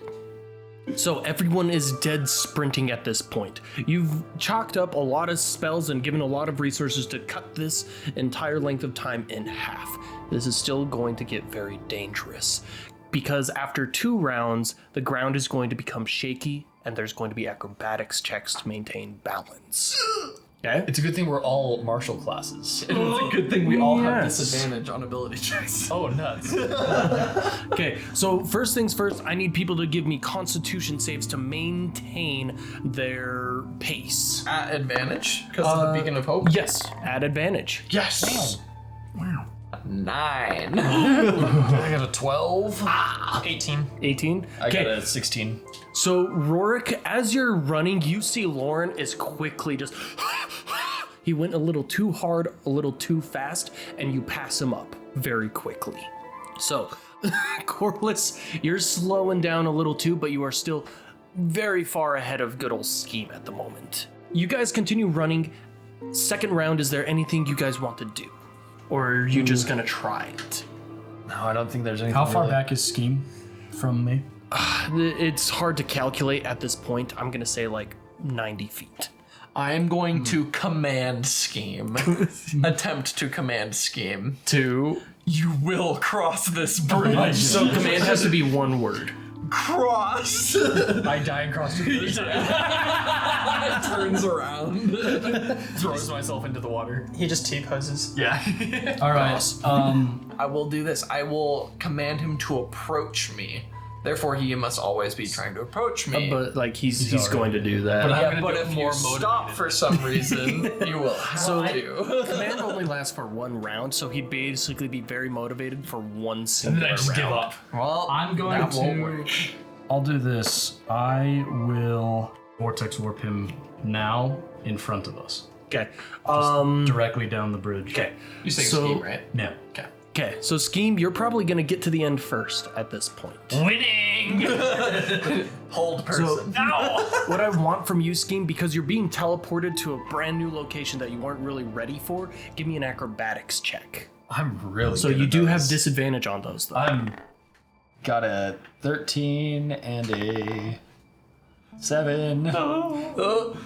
Can I try to time it with my blink? Because I'm blinking in and out of reality right now. Yes. And when I blink back into reality, I can pop 10 feet anywhere. So it's not going to change the fact that you're suddenly in a brand new location. But I guess I was thinking preemptively if I'm falling. Possibly. So if you do fall, so this is how I'm going to rule it. If you fail 1 acrobatics check, it's kind of like you fall to your knees and you just kind of like lose some momentum.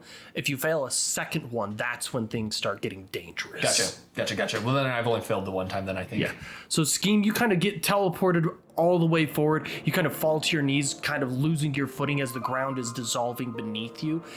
And you're trying to get back up when suddenly Raurik kind of passes you up at this point. I need to do more cardio. Okay. So it's at this moment, 2 rounds have passed. I need the 3 of you besides Scheme to give me acrobatics checks. All of us at disadvantage. Yes.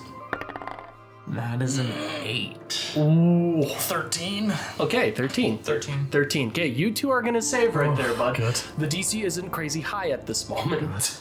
But Corliss is going to fall to his knees as well. You're at the back of the pack by a pretty big distance at this moment. So everybody maintains their course. Scheme, you stand back up, a little unsure of your footing, but you are going to continue moving forward. Raurik has passed you up, and you're kind of running just barely in front of Lauren. Us kobolds are natural sprinters. Very lethal over short distances. Very lethal. Okay, one more time. I need acrobatics checks. Oh boy. 14 both times. All right. I rolled a 17 and a 12. So I got a 14. 14K, that's good. Sorry, 17 and a 12. Yeah. Yeah. Plus 2. With disadvantage, I rolled a 10. Oof.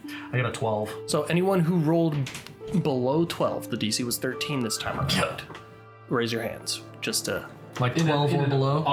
In an audio medium, that results in Devin and Hunter raising their hand. Okay, Scheme, that is a second failure at this point. I got a 13. I'm sorry. Okay. Yeah. So you're going to actually, I got Sorry, a 14. I did save. It was +1 when I thought it was 0. Okay. My So bad. you My are bad. going to maintain your balance at this Yes, point. sorry. Scheme. It's at this point where we gotta try and time that blink a little bit to. Can I pull out the most bullcrap thing you've ever heard? What is it?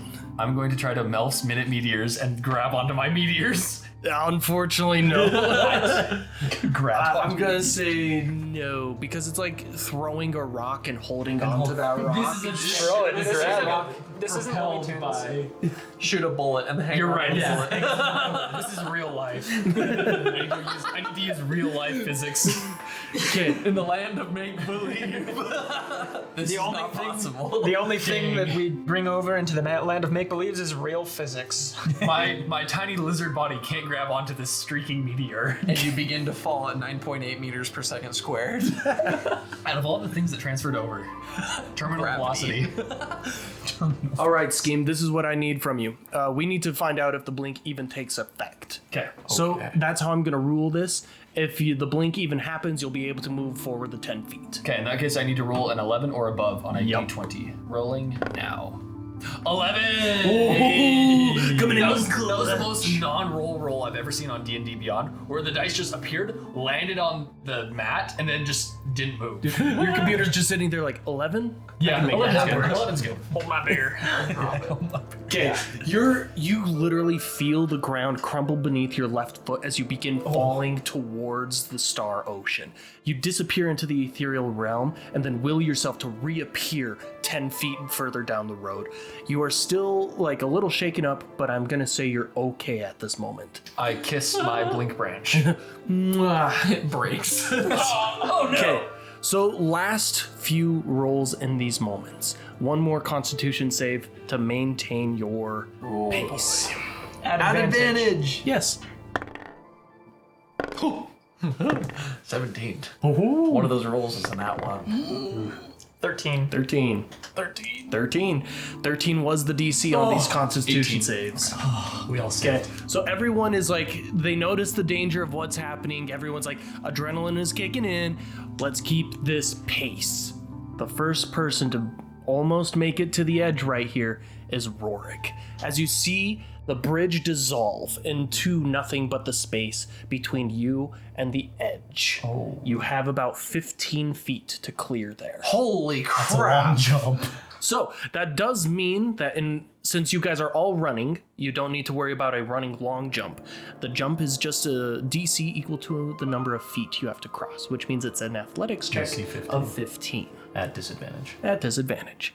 I don't suppose I can scorching ray behind me to Get some speed. get some propulsion. It's coreless.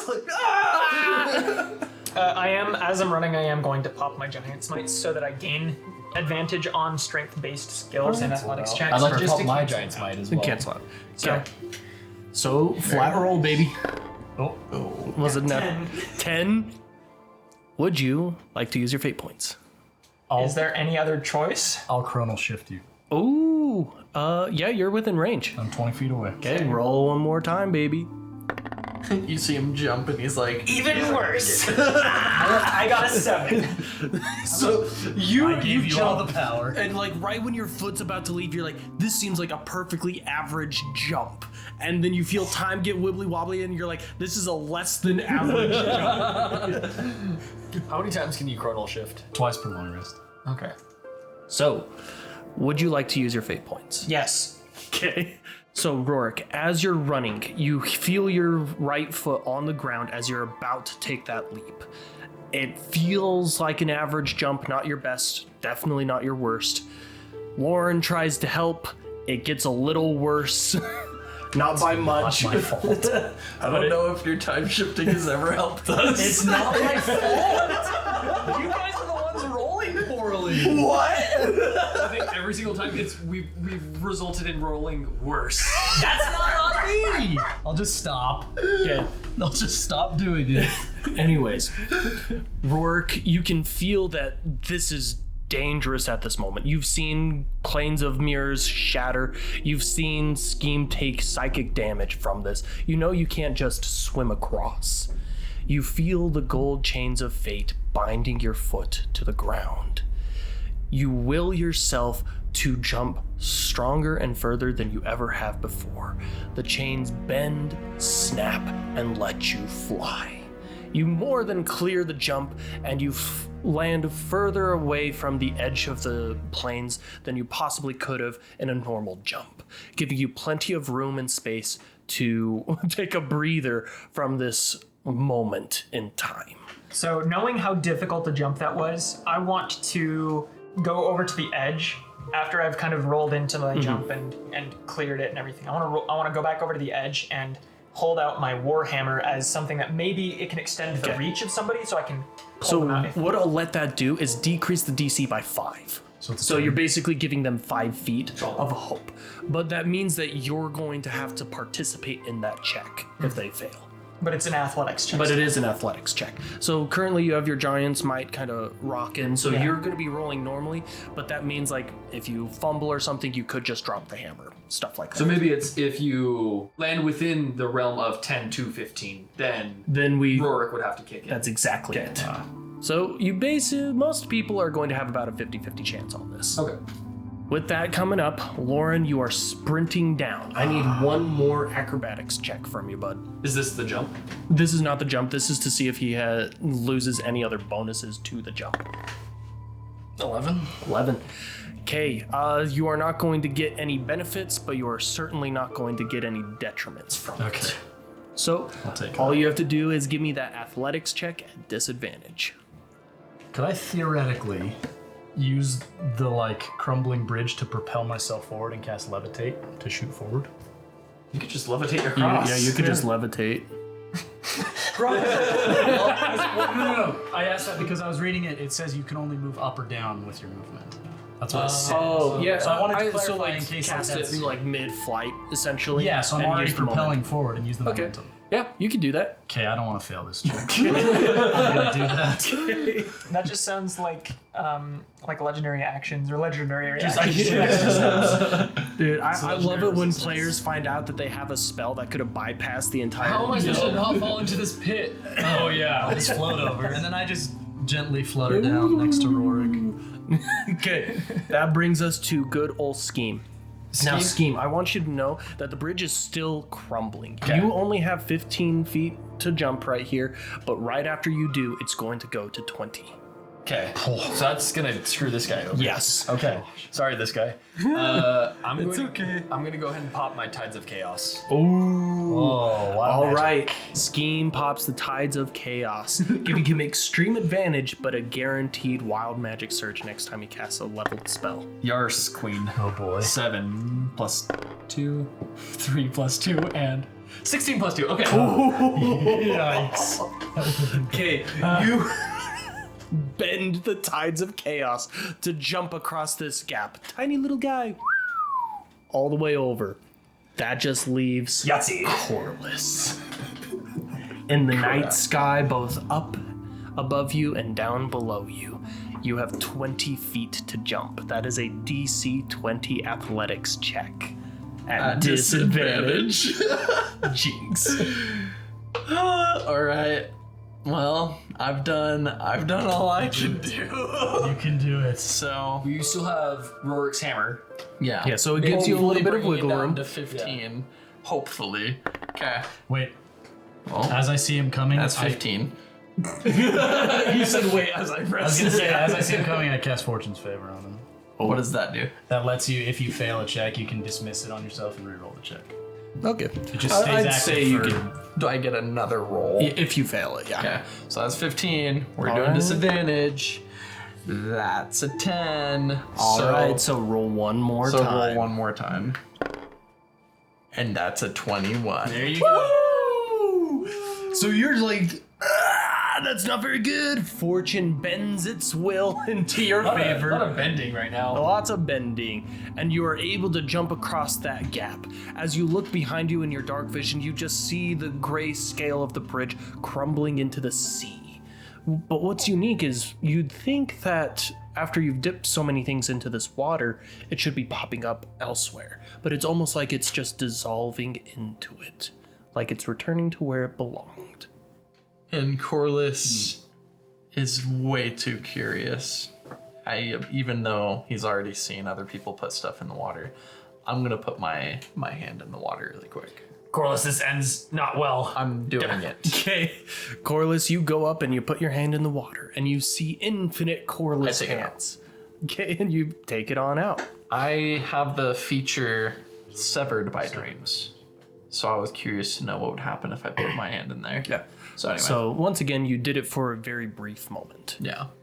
And I like seeing that like the same thing where it was happening to other people. I'm like, well, like it already like produced others. I'm like, yeah, I'm not.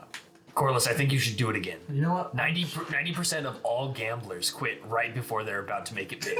You're right. And I rip off my gauntlet and I put my hand back in. There it is. Okay. You take your bare hand and you put it in. And once again, you see all of the infinite Corliss hands kind of pop up, but you see them slowly disappear, not in violent, dramatic ways, as they solidify down into just your one hand.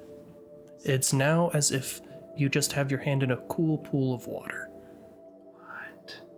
But there's no stars. No, there's stars everywhere. The stars haven't changed. So I pull out the cup of water, Okay. put my finger in, and see. So you put your finger in and you see infinite little fingers pop out all over the place. Do they start disintegrating Yes, the same they do. way? Oh, not like Not Corliss. the same. Like but they don't start start- popping, exploding, getting Okay, cut off. and things I like that. yoink that out quick. So, Corliss, something about you is unique. Look with your special eyes. Where are My we? golden eyes.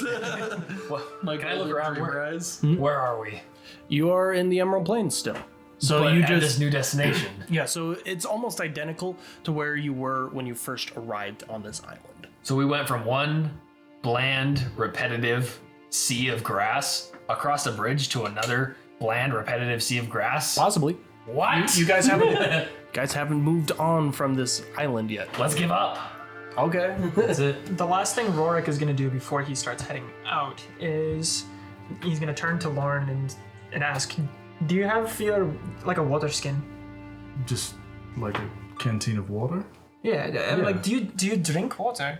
I mean, I can. It doesn't do anything. Do you have a water skin? I do, but like we're running low on. I carry one just in case anybody needs it. I haven't used it because I don't need water. All right. Is it okay if? No, you hold yours. Raurik is gonna take his water skin and quickly try and scoop a bunch of water from You the scoop some of it up, and very much like Lauren's little cup that he has, you now have some of this strange star water. But you don't capture any stars inside of it. Right. And then he's going to take that pen and on the side of the thing say, "Don't drink Emerald Plains water." Question mark. All one word. Yeah. Are there like red yarn strips attached to like each note? It's like a conspiracy board. No, I tape it or I tie it to the back of my back, and then I just have like random little red strings going from spots on the back of my. And Conrad is pointing at them like. No, he's just drinking the water. He's swimming in it. Well, interesting. I'm not It is affected by that. nightfall, and you guys have had a bad time. Would you like to take a long rest? Yeah. Okay. Give me Constitution saving throws to make sure that you don't gain an additional level of exhaustion. Still at advantage. Still at advantage. The DC for this, I believe, like the highest one you guys are at was a level 4. I'm at 2. You're at 2. 2, 1. I was at 3. Okay. So that means the highest DC is going to be 12. 12, you say? Yeah, and that's with advantage. Oh gosh.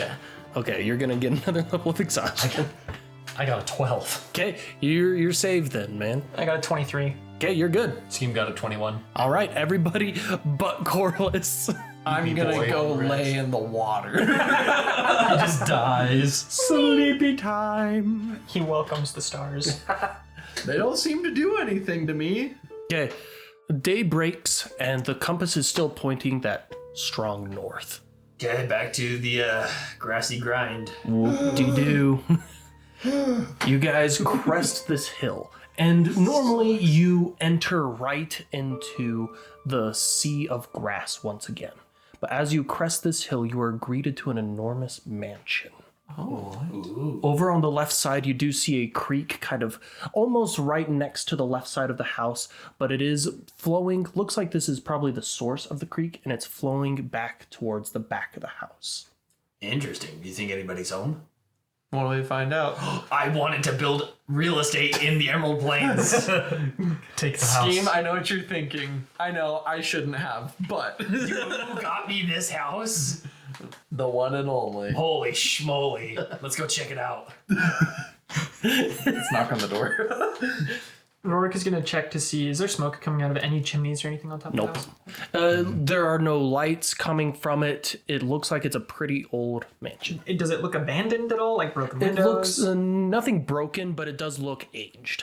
So it's been here for a long time. Yes. But indication as to whether or not people are still living here is Yet to be seen. Okay. Scheme's gonna go ahead and approach. Okay. Potentially knock on the door. You approach the big double doors. Do you knock? Yes. You boom, boom, boom. It kind of echoes on the other side, and there's no response. Okay. I'm gonna go ahead and crack the door. It is unlocked. Hello. Hello. It echoes throughout the chamber.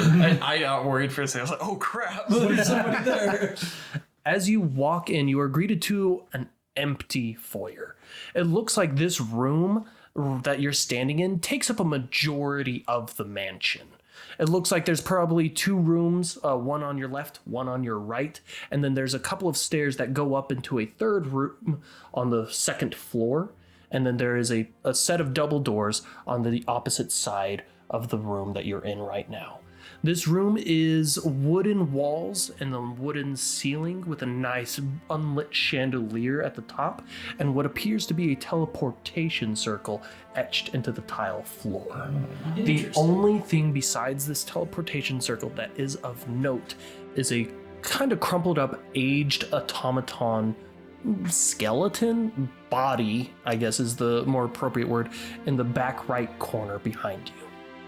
Lauren, does that give you like existential dread? Not really. No. Can I, that could be you. can I investigate it? Sure. That's a 28. 28. As you examine this automaton, it has some parts that are, cross paths with your work, but it seems like probably blueprints for current day Warforged. As you examine it further, it looks like it was once functioning. All it's lost is a power source. Would I know with that what the power source is? From what you can tell, it's basically a drained battery. Give me an Arcana check. 25. 25. As you examine it a little bit further, you can tell that the power source is kind of familiar to the compass, and that it'll probably run off of spells. Okay, I'm gonna shoot just a 1st level spell into First level spell slot. You right into the battery source of it. You see blue lights kind of whir about as you see the light kind of spread from its chest into its arms and legs until 2 blue eyes kind of light up as you notice that there's like a silver little mustache on his front. Hello? Can you After a speak? few moments, you hear, "Hello, sir. May I be of assistance?" As he kind of lets himself up. Sure. Do you know who the proprietor of this mansion is? The proprietor of this mansion has since deceased long ago. The new proprietor is whoever contains the guide. The guide. What is this guide? Yeah, what is The this guide is a compass, as would any typical guide have. Holy crap! It is for you. It is mine! Oh my gosh! It is real estate. Would this guide be this compass? And I like kind of push Scheme up to him as he's holding up this compass. Scheme turns to the camera and goes, "It's free real estate." After doing that, he holds up the compass. The Warforged looks down at the compass and says, "Ah, sir, welcome to your manor." Holy crap!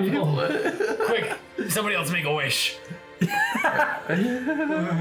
Weak. Okay, I'll take a pony and a jetpack. Sir, I am unaware of what a jetpack is, but if you are seeking a pony, you will have to acquire one of yourself. I am a professional fabricator, but that is beyond my ability to create organic life forms. Fair enough. That was more just for the universe, if the universe ever wants to, throw me another bone. What should I call you? My name is Devarius Dogood, as I do various things, and I do them good. Okay, Devarius. Cool. What's this mansion doing out in the middle of the Emerald Plains? Ah, sir, this is the Runestone Manor. Hey, yo, the place we've been looking for. Was it the Runestone Manor? It's Runestone. Runestone. Fair enough. Compass that I guess relates to our Yeah, Runestone. makes sense. I guess in my mind I was thinking city something still. Hey, Scheme, Show him the runestone. See if he knows anything about it. Sure. We can. This guy seems like a pushover, right? Just in case. I can easily push him over. Don't worry about that last bit of the conversation. We currently are looking for evidence or clues to suggest further stones similar to this one, and Scheme pulls yes. up the stone. You have found the stone Runestone. Congratulations, sir. Are you deciding to complete the collection? Yes. Yes, we will we be. are. We will be. Fantastic. Then consider this your base of operations. Would you like to attune to the teleportation circle? Absolutely. Where can I go? This way, sir. As he kind of walks you through the mansion. He takes you into the door that, as you walked in through the front doors, this door would be to your right. As he walks you through this door, this seems like a pretty general dining table area, but it could also double as a meeting room. At the back of the room, there seems to be various different magical devices and magical circles. As he instructs you to place your hand on the magical circle. Holy crap. As I'm going to do that, this solves the question of how we're going to, why we're out here and how we're going to get the rest of the stones back here. Yeah, just teleport. We can, if we can set up a network of teleportation circles. We just find one, zap ourselves in here, and we're good. Exactly. Yeah. Cool. You said it was Devarius? Devarius. Cool. Because I do various things, and I do them good. Devarius. Cool. Scheme puts his hand on the console. Okay. He kind of does a few things, and you hear some calculations run through his head a little bit. He says, excellent, that is one attunement slot completed. Now, instructions as to how this functions. You will be able to teleport back to the Runestone Manor once a day. Okay, cool. Can we upload multiple? Yes, multiple users may be attuned to the circle. However, it can still only be used once every 24 hours. Okay, good to know. And we can go to any other major city with a teleportation circle? Unfortunately, no. This is a strict connection. The teleportation circle cannot be attuned to any other teleportation circles to keep the Runestone Manor safe. What you can do is teleport back here and then teleport to the location you were at. Gotcha. So, base of operation, we travel out on foot from here, find another teleportation circle, and then we can go back and forth between that teleportation circle and this teleportation circle until we find a new one. You can do that, but I would not recommend attuning this circle to any other circles. Scheme. I think he's saying that, this is just a special one. We're probably going to get some kind of, amulet or something that's going to let us So just... you have been attuned to it. You have a magical implement essentially ingrained onto you at this point, where this is how it's going to work. Is imagine you're out on the road and it's like, time for a long rest. Teleport back here, kind of long rest it up, and then teleport back to that exact location. Gotcha. You do not need a teleportation circle, but it's always tied to the location you teleported from.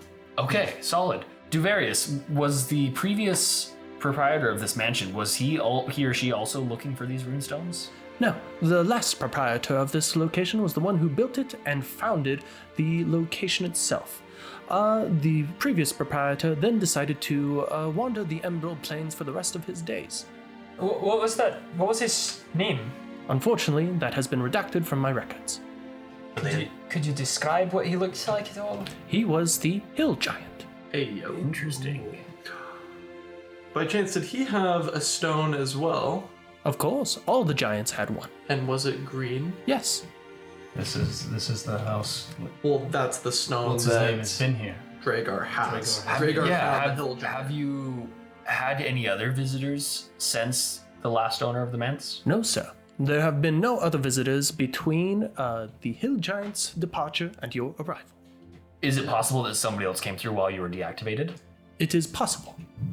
I'm saying that Dragar found the Hill Giant. He didn't come here. The Hill Giant wandered and he had a stone. Yeah, I'm just wondering if Dragar also knows about this place. Devarius, the hill giant, did he keep his... I assume he had a stone. Did he keep it here in this manor? No, he did not. All the giants are commanded to keep the stones on their person at all times. Right. Well, holy crap. This is big progress. Scheme. May I borrow the compass? You've earned it. Thank you. Not that this is yours and you have earned it. You can hold on to it. I'm gonna go outside of the mansion and circle it and see where the needle It was. doesn't take you long to realize that it is always pointing at the mansion. Perfect. This is my hypothesis. As you kind of walk around it, you do see the creek kind of comes back into a nice little pond in the back. Aw, are there koi fish? There are. Nice. I meditate. I'm grateful. This is a nice day. Do you actually meditate? Oh. Sure. Okay, now I will. As you meditate, you feel some pleasant moments come upon you, but you feel almost a claw on the back of your brain inside your skull. Well, that's not nice. I wonder what that's about. Bit odd, isn't it? I'm assuming you come back And around. then I go back and then I give you back into the compass after an hour? I don't know. Scheme's been freaking out the whole lot. Just pacing out the storm. He's gone. I'm never gonna see him again. The compass was the key to the mansion. I gave him the key to the mansion and we just left. He's gonna have to live here forever. So Devarius then asks you, would you like the complete tour of the Runestone Manor, sir? Yes. Yeah, let's do it. Excellent. Follow me then. He leads you across the main room to the door that would have been on your left when you first entered in. I'm assuming Corliss has returned and the party is all together. This here is the sleeping quarters. You can brand the door to each individual person who would require their own room, and every time they open the door, it will take them to their personal quarters. Wonderful. Are there any logged quarters still? Like, is anybody else's rooms? No quarters are currently active. Okay, cool. Let's we can go ahead and each register our own quarters. He kind of walks you through that process, so you each have your own room. It comes with a closet, a dresser, a desk, and it's a pretty roomy thing. Like, this isn't like a bedroom. Like, you have a full-size mansion master bedroom to yourself. Solid. Well, just to verbalize it, can we also just say that each one of us registers with the teleportation circle? I was assuming that, but yes. Okay, cool. Just in case. But once again, each use of the teleportation circle will allow you to teleport yourself and up to 6 creatures, or 6 creatures total. So you 4 and then up to 2 other individuals. And once again, that's once a day. So if we get separated and somebody teleports back and we're not all together, then we're separated for at least 24 hours. Exactly. Okay. Anyways, on to the next room. This is my personal favorite. Follow me. As he takes you up the stairs into the back area, where there's one singular pair of double doors. This is the library of a single book. As he opens the door and you walk in, you see a massive wide area as there's pages and books kind of scattered all over the floor, and then a single pedestal in the center of the room with one blue book. This is an awfully big library for... Yeah, so to kind of specify, you do not see any shelves or anything. 2 long rectangular holes, vertical rectangular holes on the left wall and on the right wall. And he says, in order to use the library of a single book, please approach the book and find a topic in which you would like to learn more about. Oh, it's the internet. Raurik, you're a bit of a geologist, a Nerd. Yeah, you're a bit of a nerd. Why don't you go check it out? He's going to approach the book and specifically how to channel arcane arts and spells. So as you open up the book, the first thing you recognize very quickly is many pages have been ripped out and other things have been straight crossed out, unlegible. Almost like someone had gone through and censored the library. As you flip through it, you can find like School of Divination, different schools of magic and such. So you're going to have to get a little bit more specific of what you're looking for. I'm going to test the recency of this book. Okay. I'm going to look specifically for information on the Dreamquake. The Dreamquake. You go into the section of D's trying to find the Dreamquake. You do not find anything titled Dreamquake. All right, I'm going to go back and look for Emperor Constantine. You go into the section of C's and you find nothing. Time to update the library, huh? Emerald Heroes. You flip through it going to the E's and you don't find anything. What in the heck? It's ancient history. Yeah. Well, Might I have a stab at it, Raurik? Go ahead, be my guest. And as I step away, I'm going to start gathering some of the pages. Okay. I'm gonna look in the book. I want to know more about gifts. You kind of flip through it, you come to the G section, and you do find gifts. As he's doing that, do I notice anything on the pages changing? You do not. All the pages you're pulling up have been ripped to shreds. You can tell no magic is left inside them, and many of those things, like, you could tell someone started scratching them out and then just like gave up and ripped it out. So maybe it's not even that it can provide information about histories, but rather more arcane or conceptual paths. What do I start reading? So, do you choose gifts? Yeah. As you select gifts, you see it kind of glow on the page in front of you as you see bookshelves slide from the left rectangular hole over to the right as it's cycling through all the books in the library, and then one shelf comes and lands in front of you. There's only one book on the shelf. I'm gonna go pick it up. You pick it up. The book is worn and old. As you kind of flip through it, it's a very short book. It doesn't have much, and it just tells a general story about how a very loving and powerful magical sorcerer granted a bunch of children gifts. So it's like the origin of gifts, essentially. Except gifts is very recent history. Yeah. Does it have a name? at all? It does not. It's just like the kind sorceress. Kind sorcerers. As I'm expecting, Lauren has been kind of verbalizing some of his findings, or lack I mean, thereof. talking them through. Yeah. Do various. What does this book seems to be a little choosy about what information it puts forth? Is there a rule? Yes, of course. As long as there is a book on the topic inside the library, it will be inside that one lone book. Gotcha. Okay, so this is just like That's a search bar. yeah, it's a search bar. Yes. Was there any other rooms to check out? Unless you guys wanted to spend a little bit more time in the library. I'm just gonna hang on to the book and thumb through it. It may need to stay in the library itself. Does it need to stay in the library, Devarius?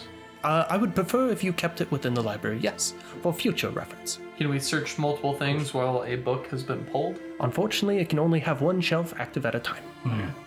Is there any place on those pages that I could write something?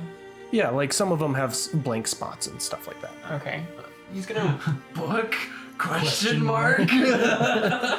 now. Raurik is going to write a couple of sentences about Grimthane, and then he's gonna walk over and put it on the shelf. Okay. And before you go and place it onto the shelf, Devarius kind of stops you and says, sir, would you like to make an input? How would I go about acquiring more material to create a book to add to the... Well, as you can see, there is plenty around here to make it raw, but of course, I am an excellent fabricator. If you would like to fabricate a book, all I require is the gold sum. So what you said you can't make organic things, Correct. but what's the extent of what you can make? As long as I have blueprints active, I have many basic items within my storage, but if you would like to create a book, I can more than generate that. Can you create magical items? As long as you have the gold sum of it. He's also a store. Dude, he's he's an a- Amazon. Yeah, It's so we are Amazon. streamlining the entire there's like the adventuring portion of D&D, and then there's like the bookkeeping, which I guess is a little literal in this sense. But there's like I'm gonna go to the potion shop, I'm gonna go to the item shop. I'm like, oh my word. Can we go faster? I'm just gonna jump on So dovarius.com and So once again, I do want to specify as long as he has the blueprint yeah. and you have the gold. So I mean, do you need the blueprint on paper? If it's already stored, then yes. But if you have guides on how to construct the item, I can also scan those and register. Okay, cool.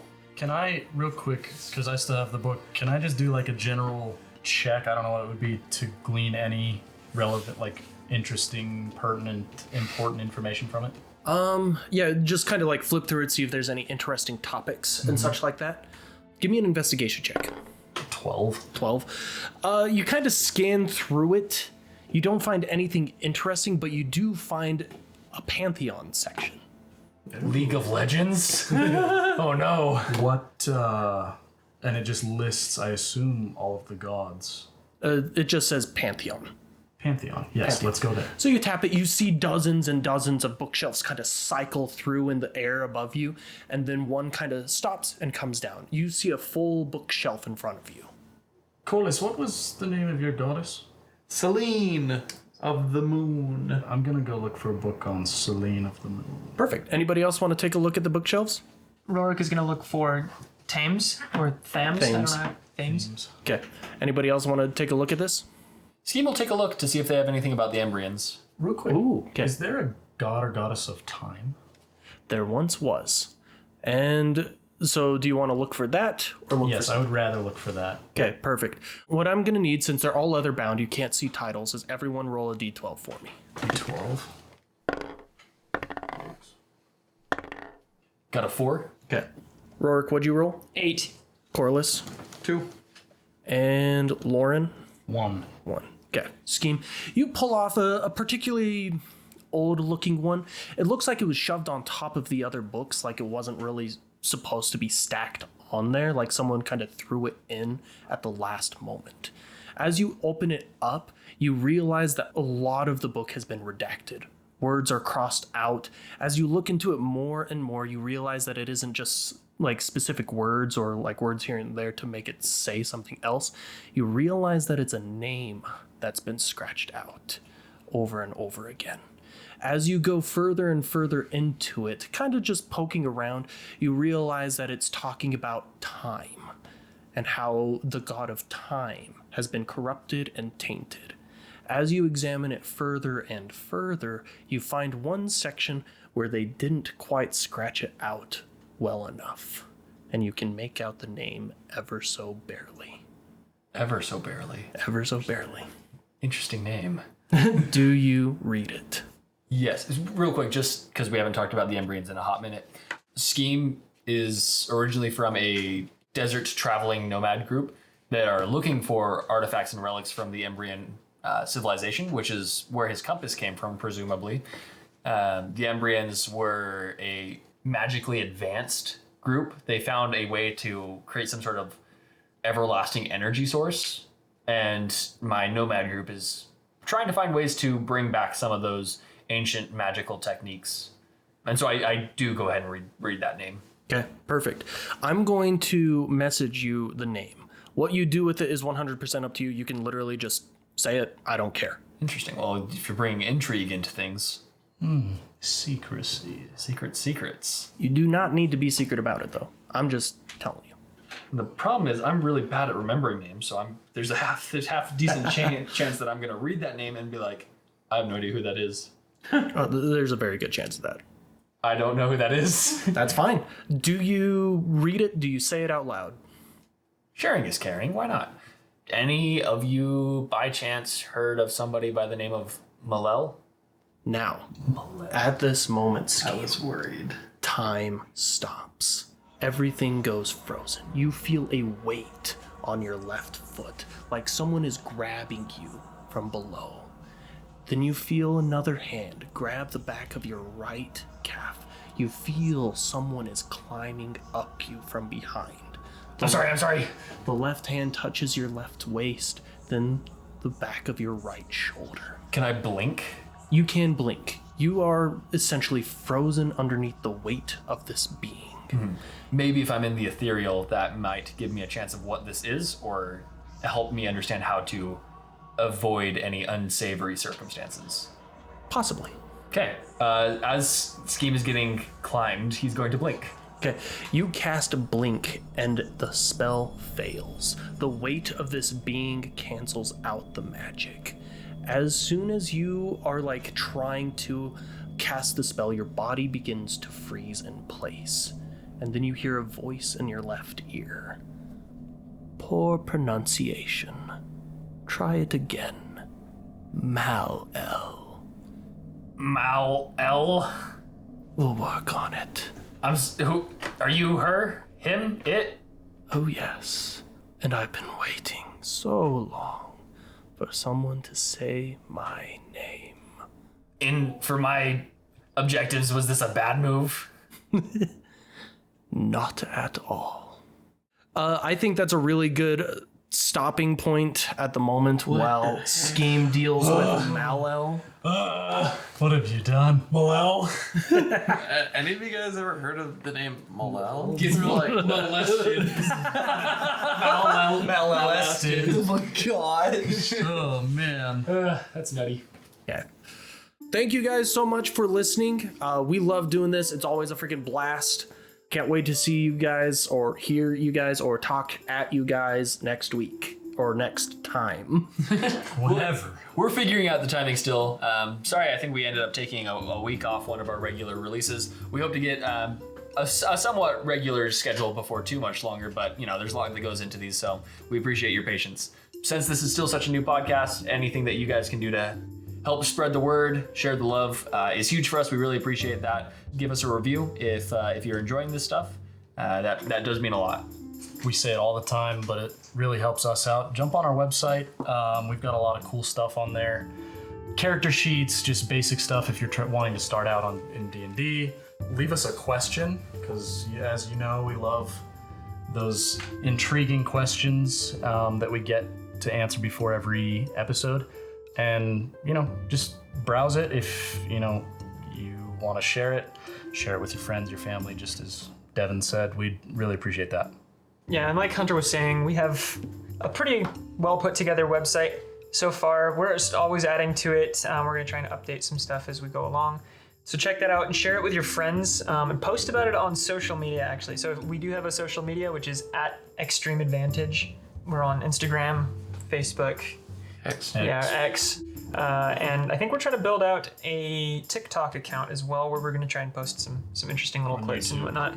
But just follow us on those social media accounts, and you can pose questions to us there as well. Check out the random clips that we post and share those with your friends. That would be awesome, helping us to grow and kind of get us out there.